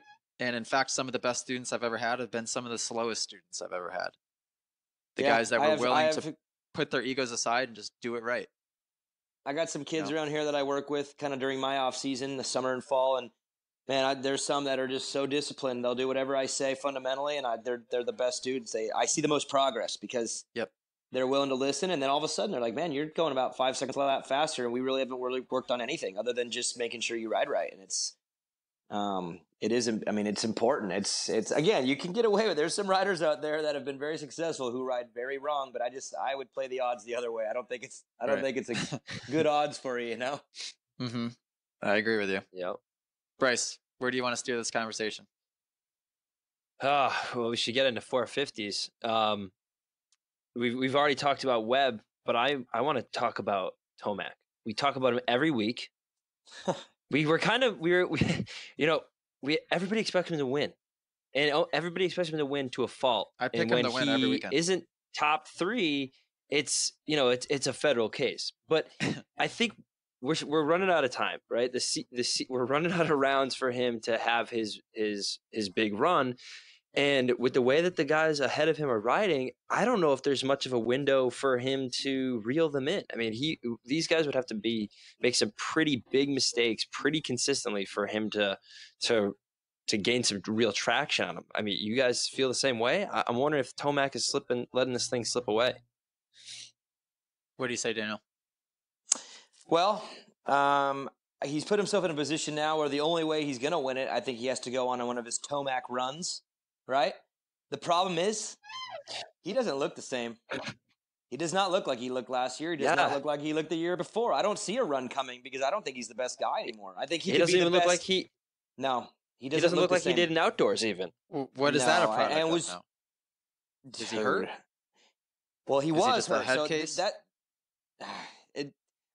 See, and that's the thing is I can't figure him out either. And I feel like when it comes to this sport, when I try to break things down, I mean, it's my job as an analyst, right? I feel like I want to be like a mad scientist and just like figure everything out. I can't figure it out. I don't know. I don't know how you go from going from 12th to 1st in a Triple Crown main, making everyone look like intermediates. And then the week before and the week after, you are just like you're in the middle average. of the pack. Yeah. Mm-hmm. Yeah. And the problem it is really I is don't crazy see to watch. Yeah, and I don't see a run coming. But if you've noticed this year, he hasn't had as many implode moments as normal. He's had like one? He's pretty much just been not that good. Like he just hasn't been that fast. He hasn't gotten good starts. He hasn't gotten through the pack. He's had one crazy Eli ride where he went through everybody, and he had one ride where he like self-imploded. In Arlington where he fell and got up and went backwards. So one good ride, one bad ride, and then a lot of average. And that's what scares me for his chances because there hasn't been enough crazy good. It's just been, he's just okay. And I don't know if it's the bike. I don't know if it's him. Apparently, from what I understand, AJ, you might be able to answer this better. I heard the new Cowie's better than the old Cowie, and I thought he was going to kill everybody. 100% better. Watch a Monster Cup. He killed everybody on a bike that he had no time on. And now you have a whole off season, and I don't know. I'm baffled. Baffled. Well, I'm glad we're not the only ones. No. Hey, if the only thing that I can say, and this is a theory of mine that I've had, and just because I listen to a lot of psychology podcasts, so I'm real big on accountability. Like, if there's something going wrong in your life, it's probably you. If there's something going wrong in your career, it's probably you. Yeah, there's other variables. I understand. It's not just, I'm not saying 100%, but the majority of problems that you face in life are your own doing or your lack of attention. And I don't know what the accountability is like with them because I feel like in the past when things go wrong, it's something else. It's always pointed to something else. So I have a theory that maybe there's just a lack of accountability. And it's like, look, you're your own problem, fix your own problem. And I think that Roxon has a little bit of that too. Even Dungey, as good as Dungey was so hard on bike setup and how it had to be. You know, he changed everything every 5 seconds, and obviously it worked for him because he was so mentally strong in other areas. But I just think that these guys are. It's like they have so many resources that when things don't go right, they go right to the resources and say, "Let's fix it." When really, it's probably just you, and it's hard for people to admit. I think Cooper admitted it. I think that's why he went where he went and said, "Yeah, I'll do whatever Alden says, and I'll do whatever you say because I haven't been doing things right, and I'll do whatever you say." And that's accountability. And then look at the results. Like, look what happens on the flip side when you take accountability for your own problems and your own lack of attention. And I would say that's where Jason Anderson was last year and led him to a championship, honestly. 100%. So I that's a theory. Obviously, it's just my opinion based on some of the things that I kind of study on the side. And I'm throwing it out there. I'm throwing mud at the wall. I don't know if it's going to stick or not. I don't know if it does stick, but I'm just, there is not much of an explanation to be that good and that bad and be fourth in points and never really had a bad one. He had the one ride where he fell in Arlington, but for the most part, he didn't have a DNF. He hasn't His pants have stayed on the whole season. Exactly. And he's 20-something points down, and that's unbelievable to me. Yeah. Unbelievable. Okay. Have you read the book Extreme Ownership, Daniel? No. Who wrote that? Jocko Willenick. What you were just talking about. Oh, just I know who Jocko is. Yeah. I haven't read that, but I know who he is. Yeah. I would recommend reading it. Yeah. It just, what you were just speaking of reminded me of that book. But yeah, I mean, it's crazy. And for anyone listening to our podcast, I mean, you guys know our theme. We talk about the mental game every single podcast. We get into it one way or another, right? So, yeah, it's everything. I mean, these guys are all physically at the highest level. They have insane dirt bikes. They have insane resources, insane talent. They're maxing out everywhere. And then when the gate drops, it's all in the brain. And it's the mentally strongest ones win. Last year, Anderson was on another level than those guys mentally. And this year, he obviously wasn't. You saw that. And Cooper this year, he can't be stopped. He's so mentally strong. And you know what's proof of that?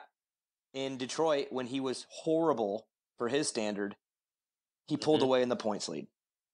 He opened up a points lead. And that is from mental toughness, because he told me before I interviewed him right before the gate drop, like before the first 250 main, for TV, little thing, whatever. And he kind of just answering the question. Then he stuck around for about 10 minutes and we just started talking. And he's like, "Man, yeah, I'm just riding bad, whatever, but whatever. I'll race myself right out of this." And I'm like, wow. Really? You'll race yourself out of this?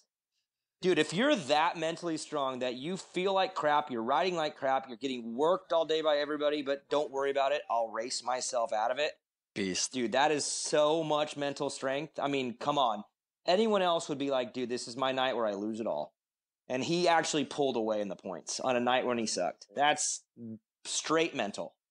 Straight mental. Beast. I feel like this season more than other seasons because, because there's been so much variation in the, top, let's say 5, 6, that like last year, definitely during Dungey's reign, you couldn't have a throwaway race, right? I mean, if you were chasing Dungey down for a championship, nobody ever got him because he never had a throwaway race ever. No, he had a couple bad nights. They were called fourths.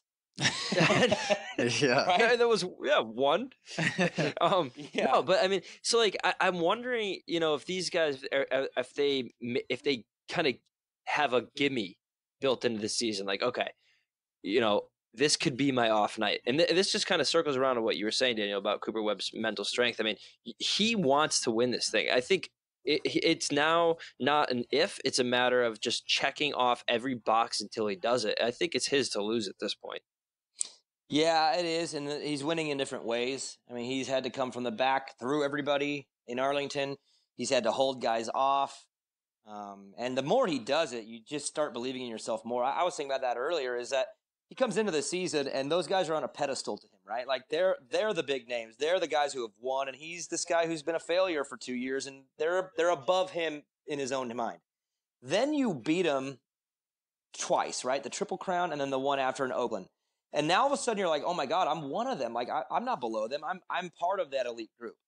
And now that you've won 5 and you've done it the way you are, and now you like kind of start thinking in your own head, like, actually, I think I'm better than these guys.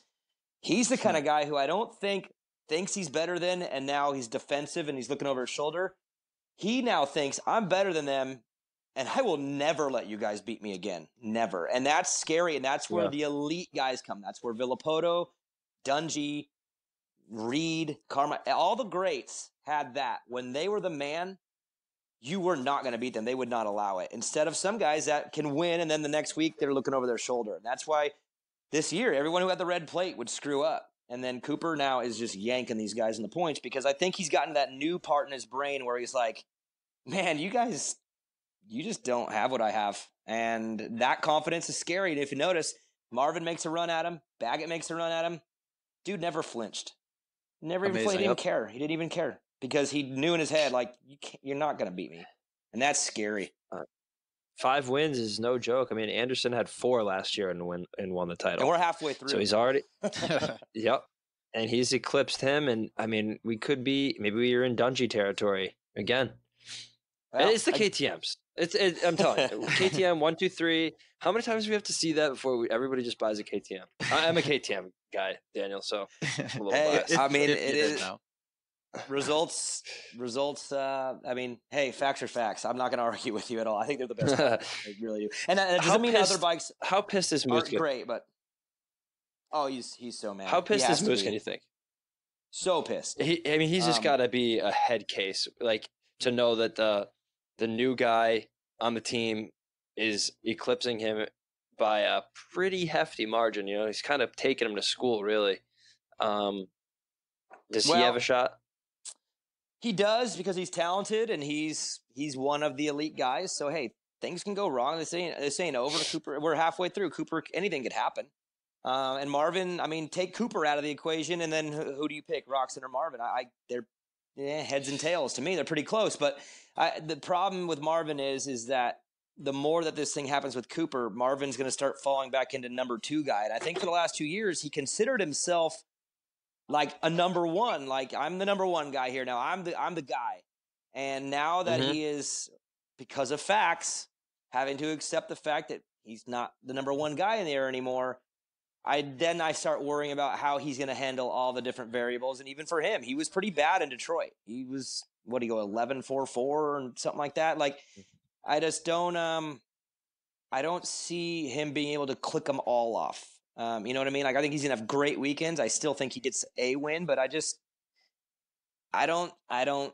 I don't see it anymore. And he has to be frustrated too, because you play second fiddle to Dungey and the team forever. He leaves and now it's your turn. And then I don't know the details of how it went down, but obviously Cooper gets invited and brought into the program. Marvin had to kind of put his blessing on it and be like, yeah, I guess I'll put up with this. And now you're 2 months into the season and he's probably like, damn it. Like, what the hell? I should have thrown a fit. I should have said no way. Then that's it. Again, Cooper came in and took advantage of the knowledge that was inside that program that Marvin had a lot of, and he started way behind them, used them all, got what he needed out of it, and now he's in charge. He's running this thing, and then that's got to be hard to swallow, man, for sure. I mean, wouldn't it view? I mean, I feel like I would be freaking out right now if I was him. Yep. Who would have thought? I can't believe publicly he's handling it as well as he is, because privately there's no way he's handling this well. There's no way. Can't be. So, man, I just still can't believe this is the spot we're in. Like, who would have thought coming into this season that Cooper Webb would have? No, dude. This is the season of like coulda, shoulda, wouldas. I mean, we like Anderson's out, Mookie's out. I mean, the amount of people that have been injured or have missed races or out, like it's just it's a coulda, shoulda, woulda season for those guys. And here we are with the variation we've had up top. Cooper Webb in the lead, points lead, 5 wins. What? I'll tell you right now, he's like my favorite rider. Him and Anderson are my 2 favorite riders. I love their mentality. I love their personalities, but just off the bike, on the bike, I really like Cooper. He's one of my friends. I had no confidence this was going to happen. None. And he's my favorite. I thought this year would be a bridge year, and maybe next year if things go right, would see this. I would have never bet $1 that this was going to happen. And he's my favorite rider. So, I mean, it's hard. I don't think anyone saw it coming, you know? Even the people that are big believers in him, I don't think saw it coming. Even him? Or do you think he did? Yeah. I don't think he did it. No, he said he honestly, hasn't. He didn't. No, I think he has now. But I don't think in the beginning. I think he was almost, even a couple press conferences, he almost like giggled, like, I can't believe it. I think that he probably thought there was going to be a bridge year also, where I got to get close to those guys and maybe get a win. And then next year, I'm going to go out.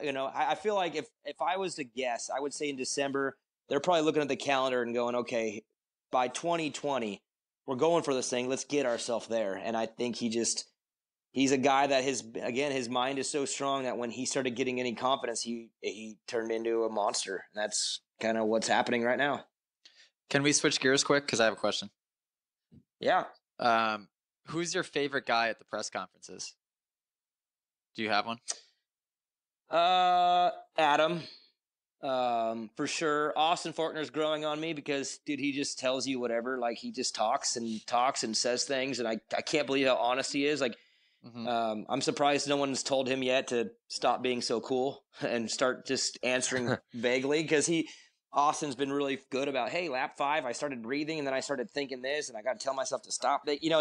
He's very, like, rambly with, like, what just happened, and I love it. But yeah, that's cool. Dude, Cincerello is just, like, the best because he's funny, and dude, he can be serious on a serious answer, and he can also be silly on another one. I like Blake Baggett too. I was just gonna say Baggett makes me laugh sometimes with his like any of them that.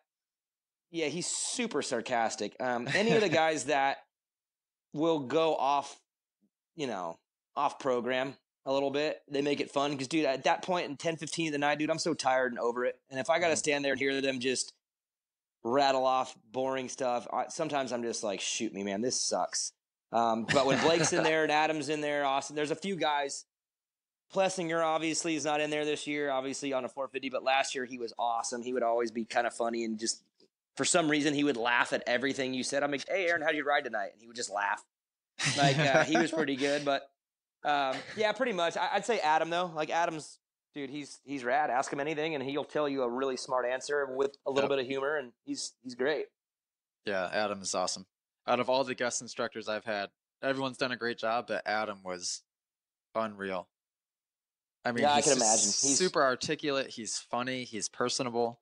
He's a good kid. I like Adam a lot. Yeah, speaking of taking my job, he already told me he is. He said, when I'm done racing, I'm taking your job, just so you know. He already is actually written me on Twitter when I had it and told me, I'm taking your job when I retire. And I'm like, all right, hopefully you do really well for a long time, because I kind of need the job right now, so don't quit anytime soon. So yeah, he would be good at it, huh? Can we switch gears again, guys? Yeah. Switch them up. Because there's just a couple. I know we don't want to hold you up too long here, but I have a couple things I want to talk about. What have your thoughts been on tracks, and maybe Atlanta specifically? I didn't like Atlanta, and I understand why they did it. And they have that challenge of the soil. They have to, they're trying. Safety is always key. You got to remember with the track crew. I've talked to them all, and they're like, look, we want to make a great track, not only, but we got to be safe. That is their goal. And with the soil the way it was, I understand that they had to kind of mellow it out. But if I'm being honest, I would say strategically, I think that's the wrong direction. I think if you want to make things safer, I think they need to be gnarlier. And the reason why is because when the tracks are kind of easy, people get a little extra confident. They try more things, and they go a little bit faster mile per hour, and that's when trouble happens. I think the tracks need to be super technical, super gnarly, and slow mile per hour because two reasons. Number one, when it's slower mile per hour, you are way more willing to stuff somebody in a corner. I ain't stuffing someone at 30, but I'll do it at 10. So slow the tracks down so that when you go into the corners, you're not moving as quick, and guys will jump to the inside and stuff you. And number two, again, the easier you make the tracks, the riders have bigger balls. They try things they shouldn't, and they get hurt. So I think gnarly and slow mile per hour is the way they should do it. Yep. It sounds like you've been listening to our podcast, because we've said that on at least 3 of the episodes. Really? I haven't, but I will tell you right now, if that's what you're thinking, dude, I'm all in. Like, dude, let's design some crazy Travis Estrada type stuff. Because Travis Estrada had a track back in 2009, and it was the gnarliest. Right? Oh, my God, it was so gnarly, and it was the raddest track ever. Guys were all over the place, and it was killer, but I don't think anyone got hurt. It was too technical and too gnarly for anyone to get hurt. Like, the bikes the way they are right now, they're too tempting. So don't make things easy because guys will try stuff that they shouldn't be doing. And I think they should be extremely more difficult.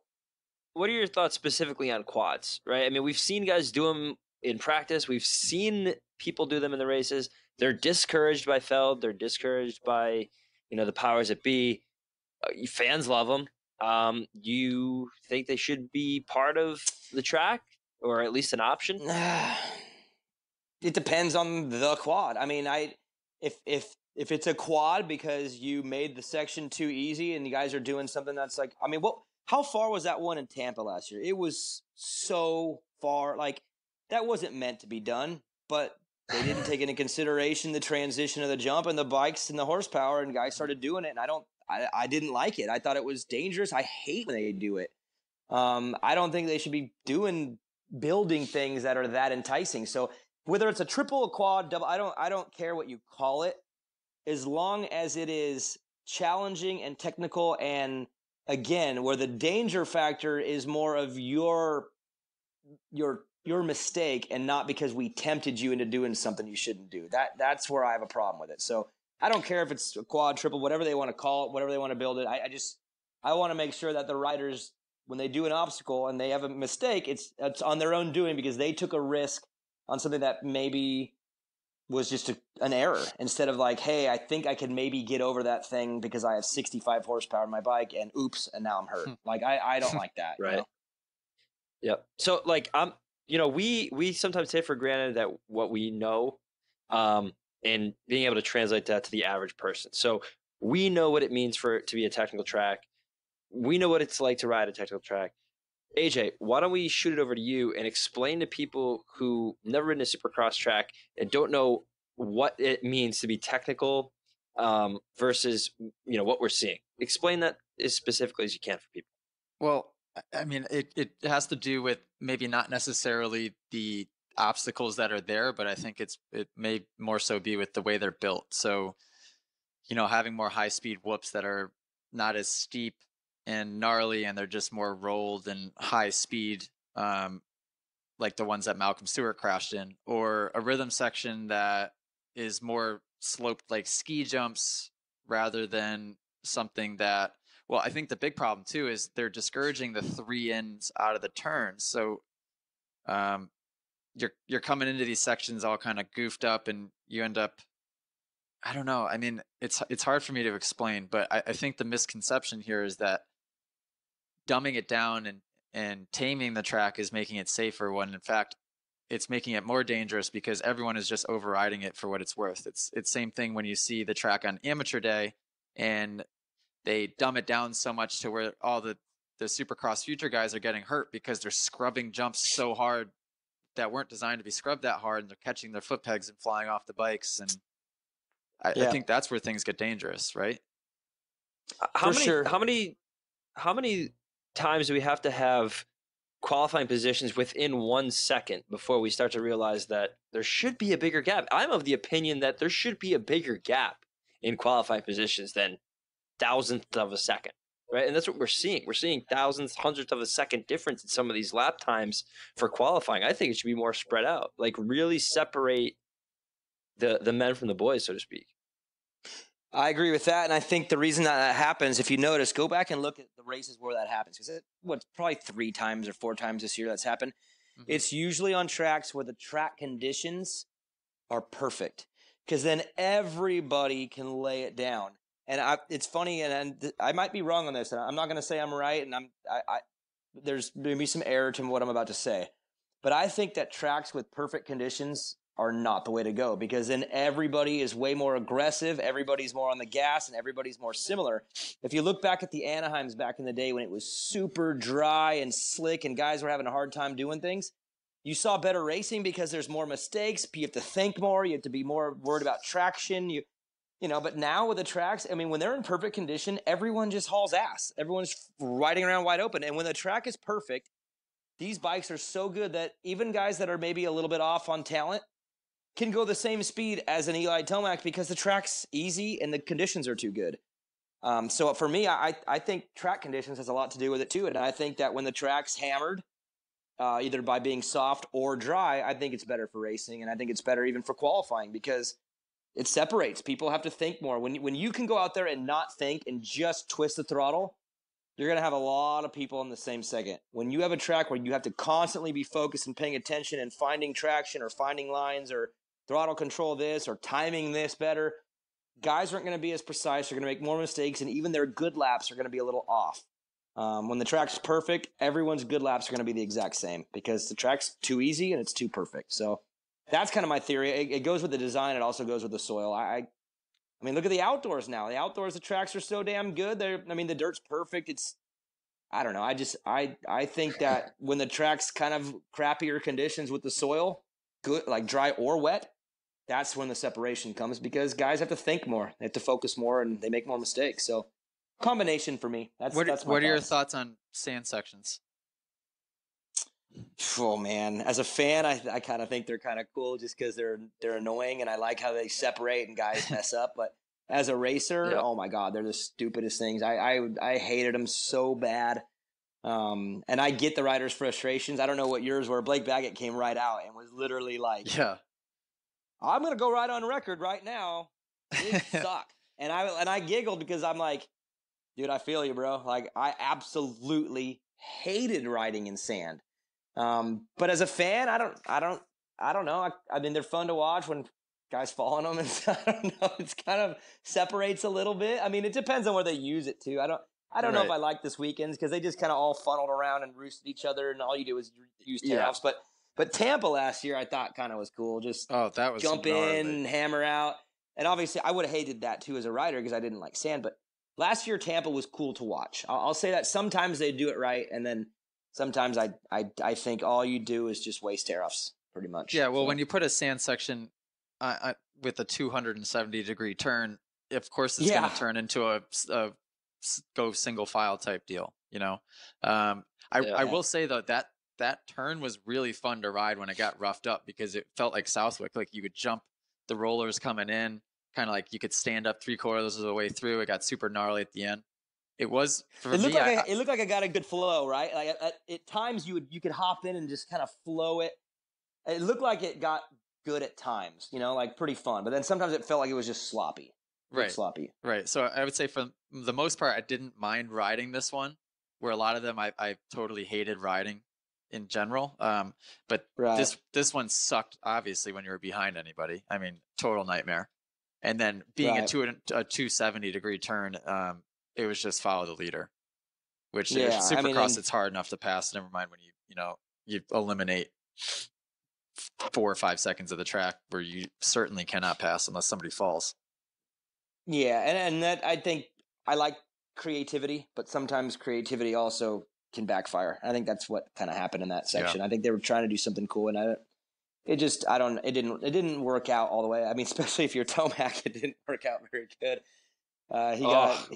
Chad Reed got into him, right? Oh, he got checkmated by Chad Reed. Chad was like, "All right, you know what? I'm sick of the pressure, so you're gonna go down now." And I kind of giggled at that too because man, Chad, he's the craftiest.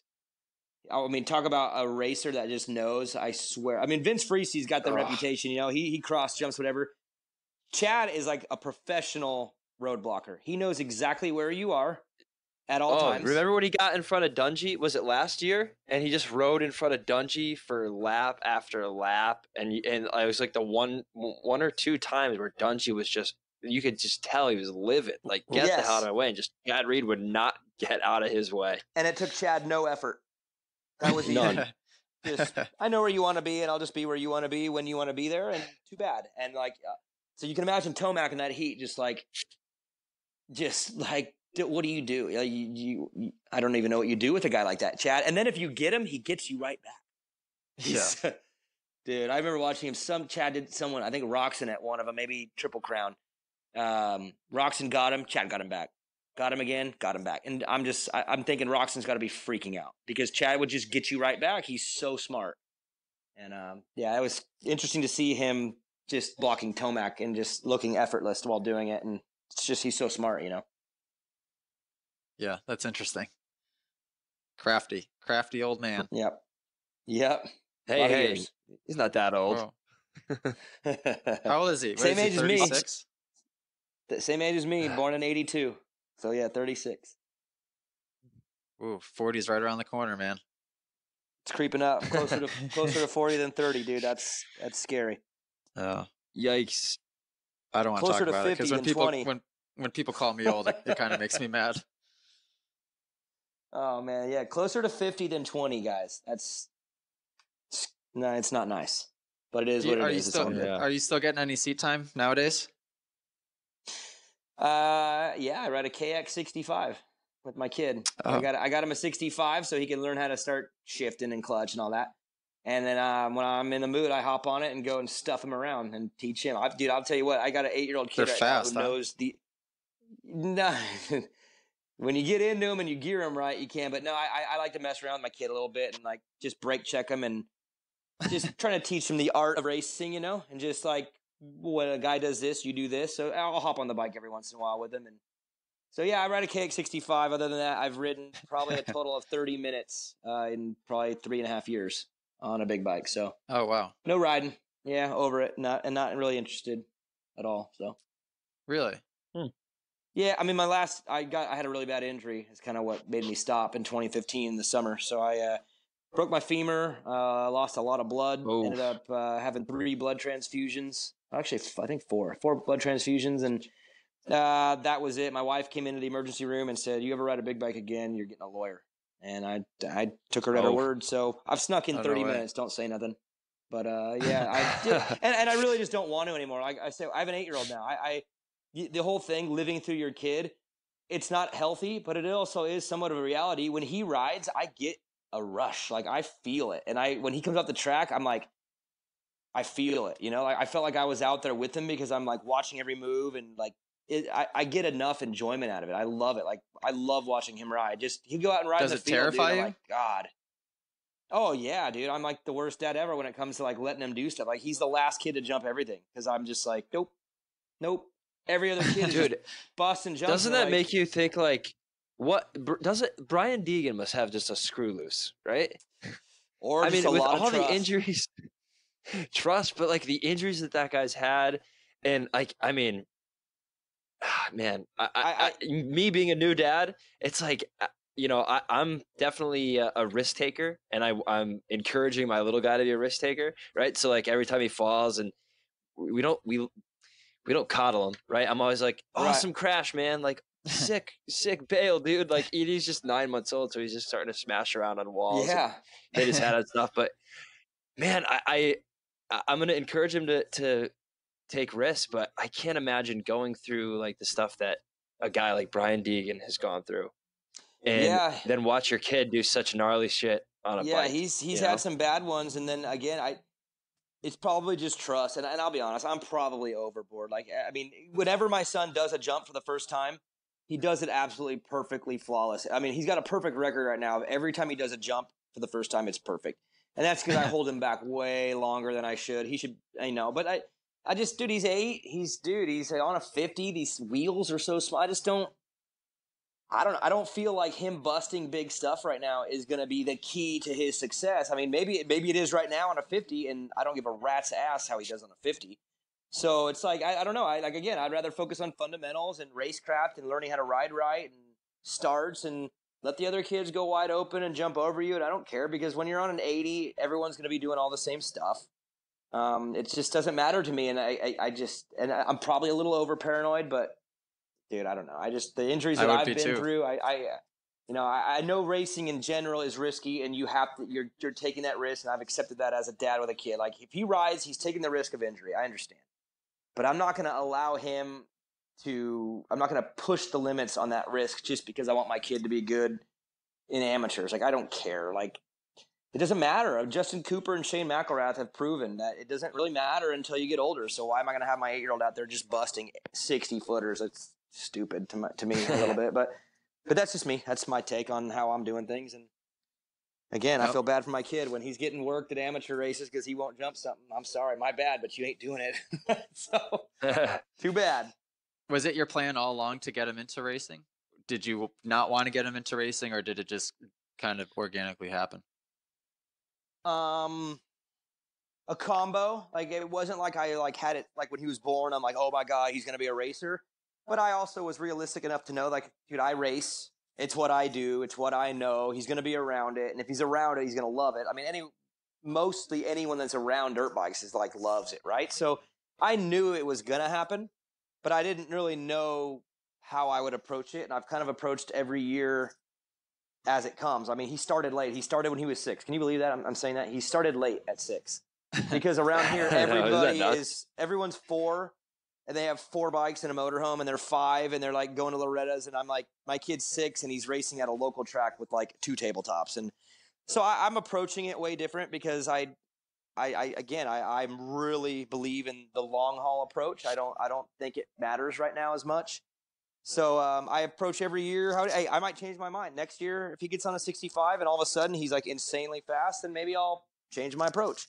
But at least right now I'm taking it year by year, and it's been just a slow roll because he's on a 50, and I don't think you need to be that crazy on a 50. It's not even a real bike. You don't even shift. So like it's not even real, you know? So that's just kind of my thoughts. And I mean, my brother, he races, and his 2 kids, they play golf. Well, I mean, they're 4 and 2, but that's what he's doing with them. He's got them in golf coaching or lessons and stuff. So smart. It's just different. Yeah, and the little 4-year-old is a little bit more money in golf. Yeah, you could be. Yeah, hey, back of the pack in golf, you make a lot more money than back of the pack in dirt bikes. That's for damn sure. It could be like a Ricky Fowler and do a little motocross and then get into golf. Exactly. Use the motocross to help with your like fast twitch and your eyes and like how to react quick. But then just steer your talents into something that's a little bit safer. So probably a good move. So where do you see the sport in 10 years? You being around it for so long, having a little guy now doing it, and just like the overall scene of the moto community now, kids starting younger and younger, the commitment that it takes to be a top guy. I mean, you have to make that decision, it seems, when these kids are, 8, 9, 10 years old. If you're making a decision at 10, it's almost on the later side of things. Is this sustainable for kids and families moving forward in the sport? I'll give you the boring answer. I don't think anything's going to change at all. I think we've reached where it is, and I think it's not going to change at all. I think the bikes are going to get better, but not much. I think the training has gotten to the max of you can do with these guys. I mean, look, they're all retiring young because they can't do this for that long at that level.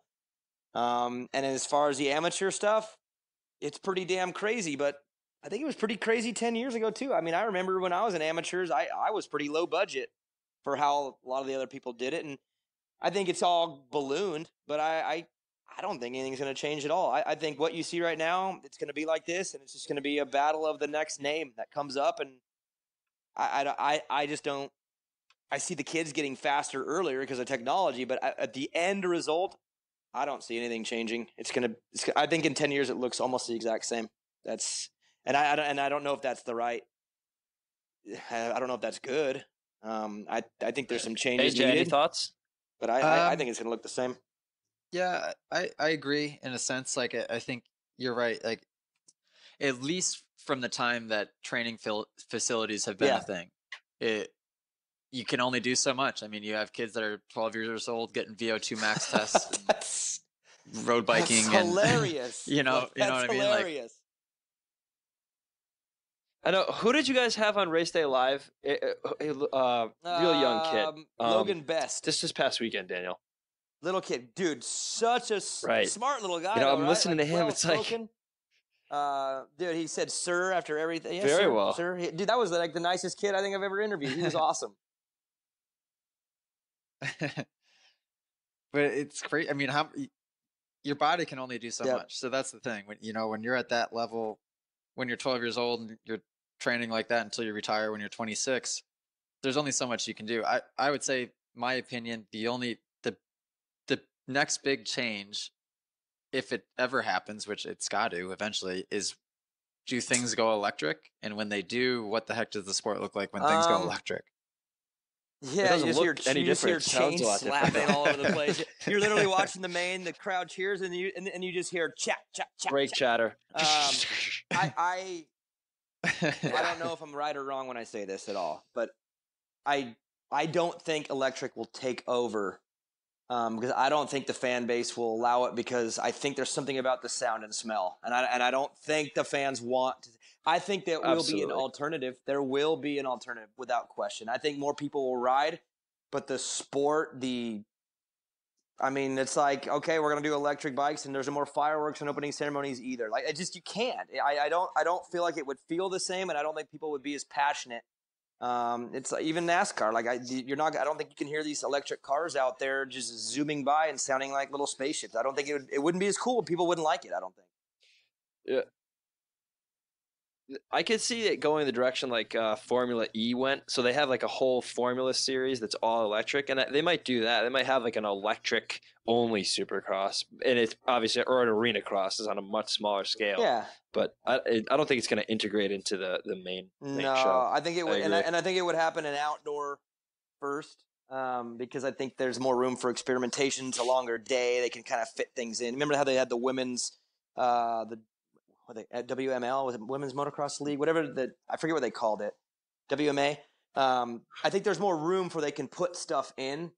So maybe electric would go something like that, but I don't see the sport. You know, the 2-stroke to 4-stroke thing was completely different. That was, I mean, there were still motors. You know what I mean? I don't think it's going to go straight to a battery packed. You know, it wouldn't even be motorsports anymore. It would be something else. So I think there's a place for it. I think for sure there's a place for it, and it's awesome. But dude, I'll be so damn pissed if it like actually flips the sport all the way over and it's just takes it over and now motors are. I probably would lose interest. To be honest with you, I wouldn't be into it. I love the sound and smell of this sport. Is maybe the raddest part. Dude. For sure, it's awesome. Even though that race fuel stinks, but it's still, there's something cool about it. You know. Oh, it makes me nervous. Oh no, the smell of race fuel. AJ is just a privateer. AJ's just a privateer. He burns 93, baby. 93, yeah. Pump gas outside the stadium. Well, that's 93, dude. We're 91 out here in California, so you got the good stuff.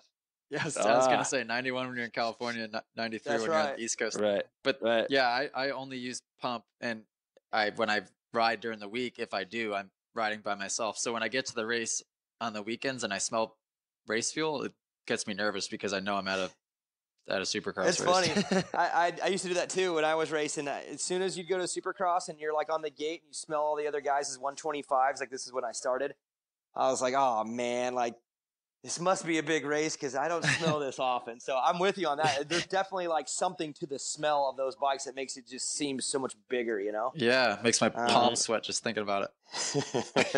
And you're probably frustrated too because they probably spend more money on fuel than you did on your whole bike, and that sucks. So yeah, don't need it. 93 works just fine. Yeah, makes it. Hey, the real turns when you turn the throttle. You're good to go. Well, hey Daniel, I mean, we kept you for way longer than I had anticipated, so I thank you for that. Yeah, it's all good. No, it's fun, man. I love this sport. Obviously, I think that's why you're in it, why I'm in it, and dude, bench racing and talking about it. I mean, dude, it doesn't grow old to me. So anytime, man, I'd love to come on anytime. Awesome. Yeah, we really appreciate it. Thanks a lot, man. It was a great conversation. I hope everybody enjoys it. And look, everyone, tune into Race Day Live. I think actually you can get the Supercross Pass now on sale. It's not, I don't know what it was at the beginning of the season, but I know it's definitely cheaper now. It's well worth it. I saw that. I saw that like 2 weeks ago. I think it dropped. So and yeah, it is. I'll tell you right now. I know a lot of people that were so pissed, and then when they bought it, like literally as soon as they bought it, they weren't mad anymore because it's worth it. It really is. I know it sucks, but once you have it, it's good, dude. There's a lot of content out there, and you have access to all of it. So I'm with everyone who's frustrated, but I promise you, man, once you get it, it'll be worth it. Yeah, just like avoiding the frustration of DVRing it. You don't have to DVR it. It uploads. You can watch the race literally right after it airs. You can watch qualifying right after it airs. You can watch it live. You can watch it if there's a TV delay on the network. You could. I mean, it's well worth it. I watch it before. So go check it out, everybody. Hey, you want to hear something cool? Sunday, I watched the whole thing. Before I go, I'll let you in on a little production secret behind the curtain for TV. When we know that on NBC there's something going into overtime, like a hockey game, I'm so mad. or a basketball game. Look, we still have to go live. The race is live on the NBC Sports Gold Pass. It happened this week, right? Yes, it did. But the big one was a couple weeks ago was a hockey game. And we knew we were going over. And hockey's pretty good. When you're in overtime, dude, it moves. Like there's no NBA or basketball, they foul and it just whatever. It sucks. Dude. But here's I what, was so pissed this past Saturday. but here's what you do. Check this out. And because everyone was freaking out a couple weeks ago, we did the opener. Welcome to Monster Energy Supercross, Ralph and Ricky, blah, blah, blah, blah. And then all of a sudden, we're about a couple minutes in, we get the word from Bondo, and he says, okay, reset. We're going on live TV now. And then they almost like did the entire thing all over again. And people are like, dude, what happened to my freaking gold app? It reset. Dude, it wasn't. They did it. We did it all twice. Oh, no And way. you only saw it Really? once on TV because you only saw it once. But if you have the gold app, I don't know the race it was, they did the intro and then reset and did the intro again. And people that had the app were freaking out thinking that like it started over. Go listen word for word. They don't say the same things. They do the whole intro over, but naturally you're going to say stuff different. And yeah, it was just a little secret there for you guys. If you have the app, you can catch A them. little behind the gate. Yeah, Yeah, right behind there the it is. scenes. There it is. What's the name of our podcast, Bryce? Behind the drop the Drop something. behind the drop the gate. drop the behind gate. Yeah. That's it, folks. That'll work. But yeah, so keep an eye on that if you got the gold app. If there's something running late on the broadcast, we can be a little. There's some tricks, and we pull them out when we have to. So it's pretty cool. Cool, man. That's pretty cool. Well, I got to go to bed. I don't know about you guys. I gotta finish the dinner. I only got one bite in. Sorry about that. Well, we really appreciate it, man. Thank you so much. We really appreciate it. Yeah, no problem, All right. guys. Anytime, and see you in Daytona, right? Yep. See you in Daytona. One Daytona track looks sick. That's gonna be the last thing I say. Like, I wish I could ride that track, and it's gonna be the race I most look forward to watching because that track looks dope. Yeah, I just actually saw it today too, and I'm pretty excited. I'm not always a fan of the layout, but I think this one, at least on paper, I think it looks pretty promising for sure. Right. Lots of 180s. Yep. There's no more. Try. The chicanes are what mess it up. The 180s Yep. look promising, so we'll see. We will see. All right. Well, I'll see you there. All right, gentlemen. All right. Toodaloo. Later. Adios.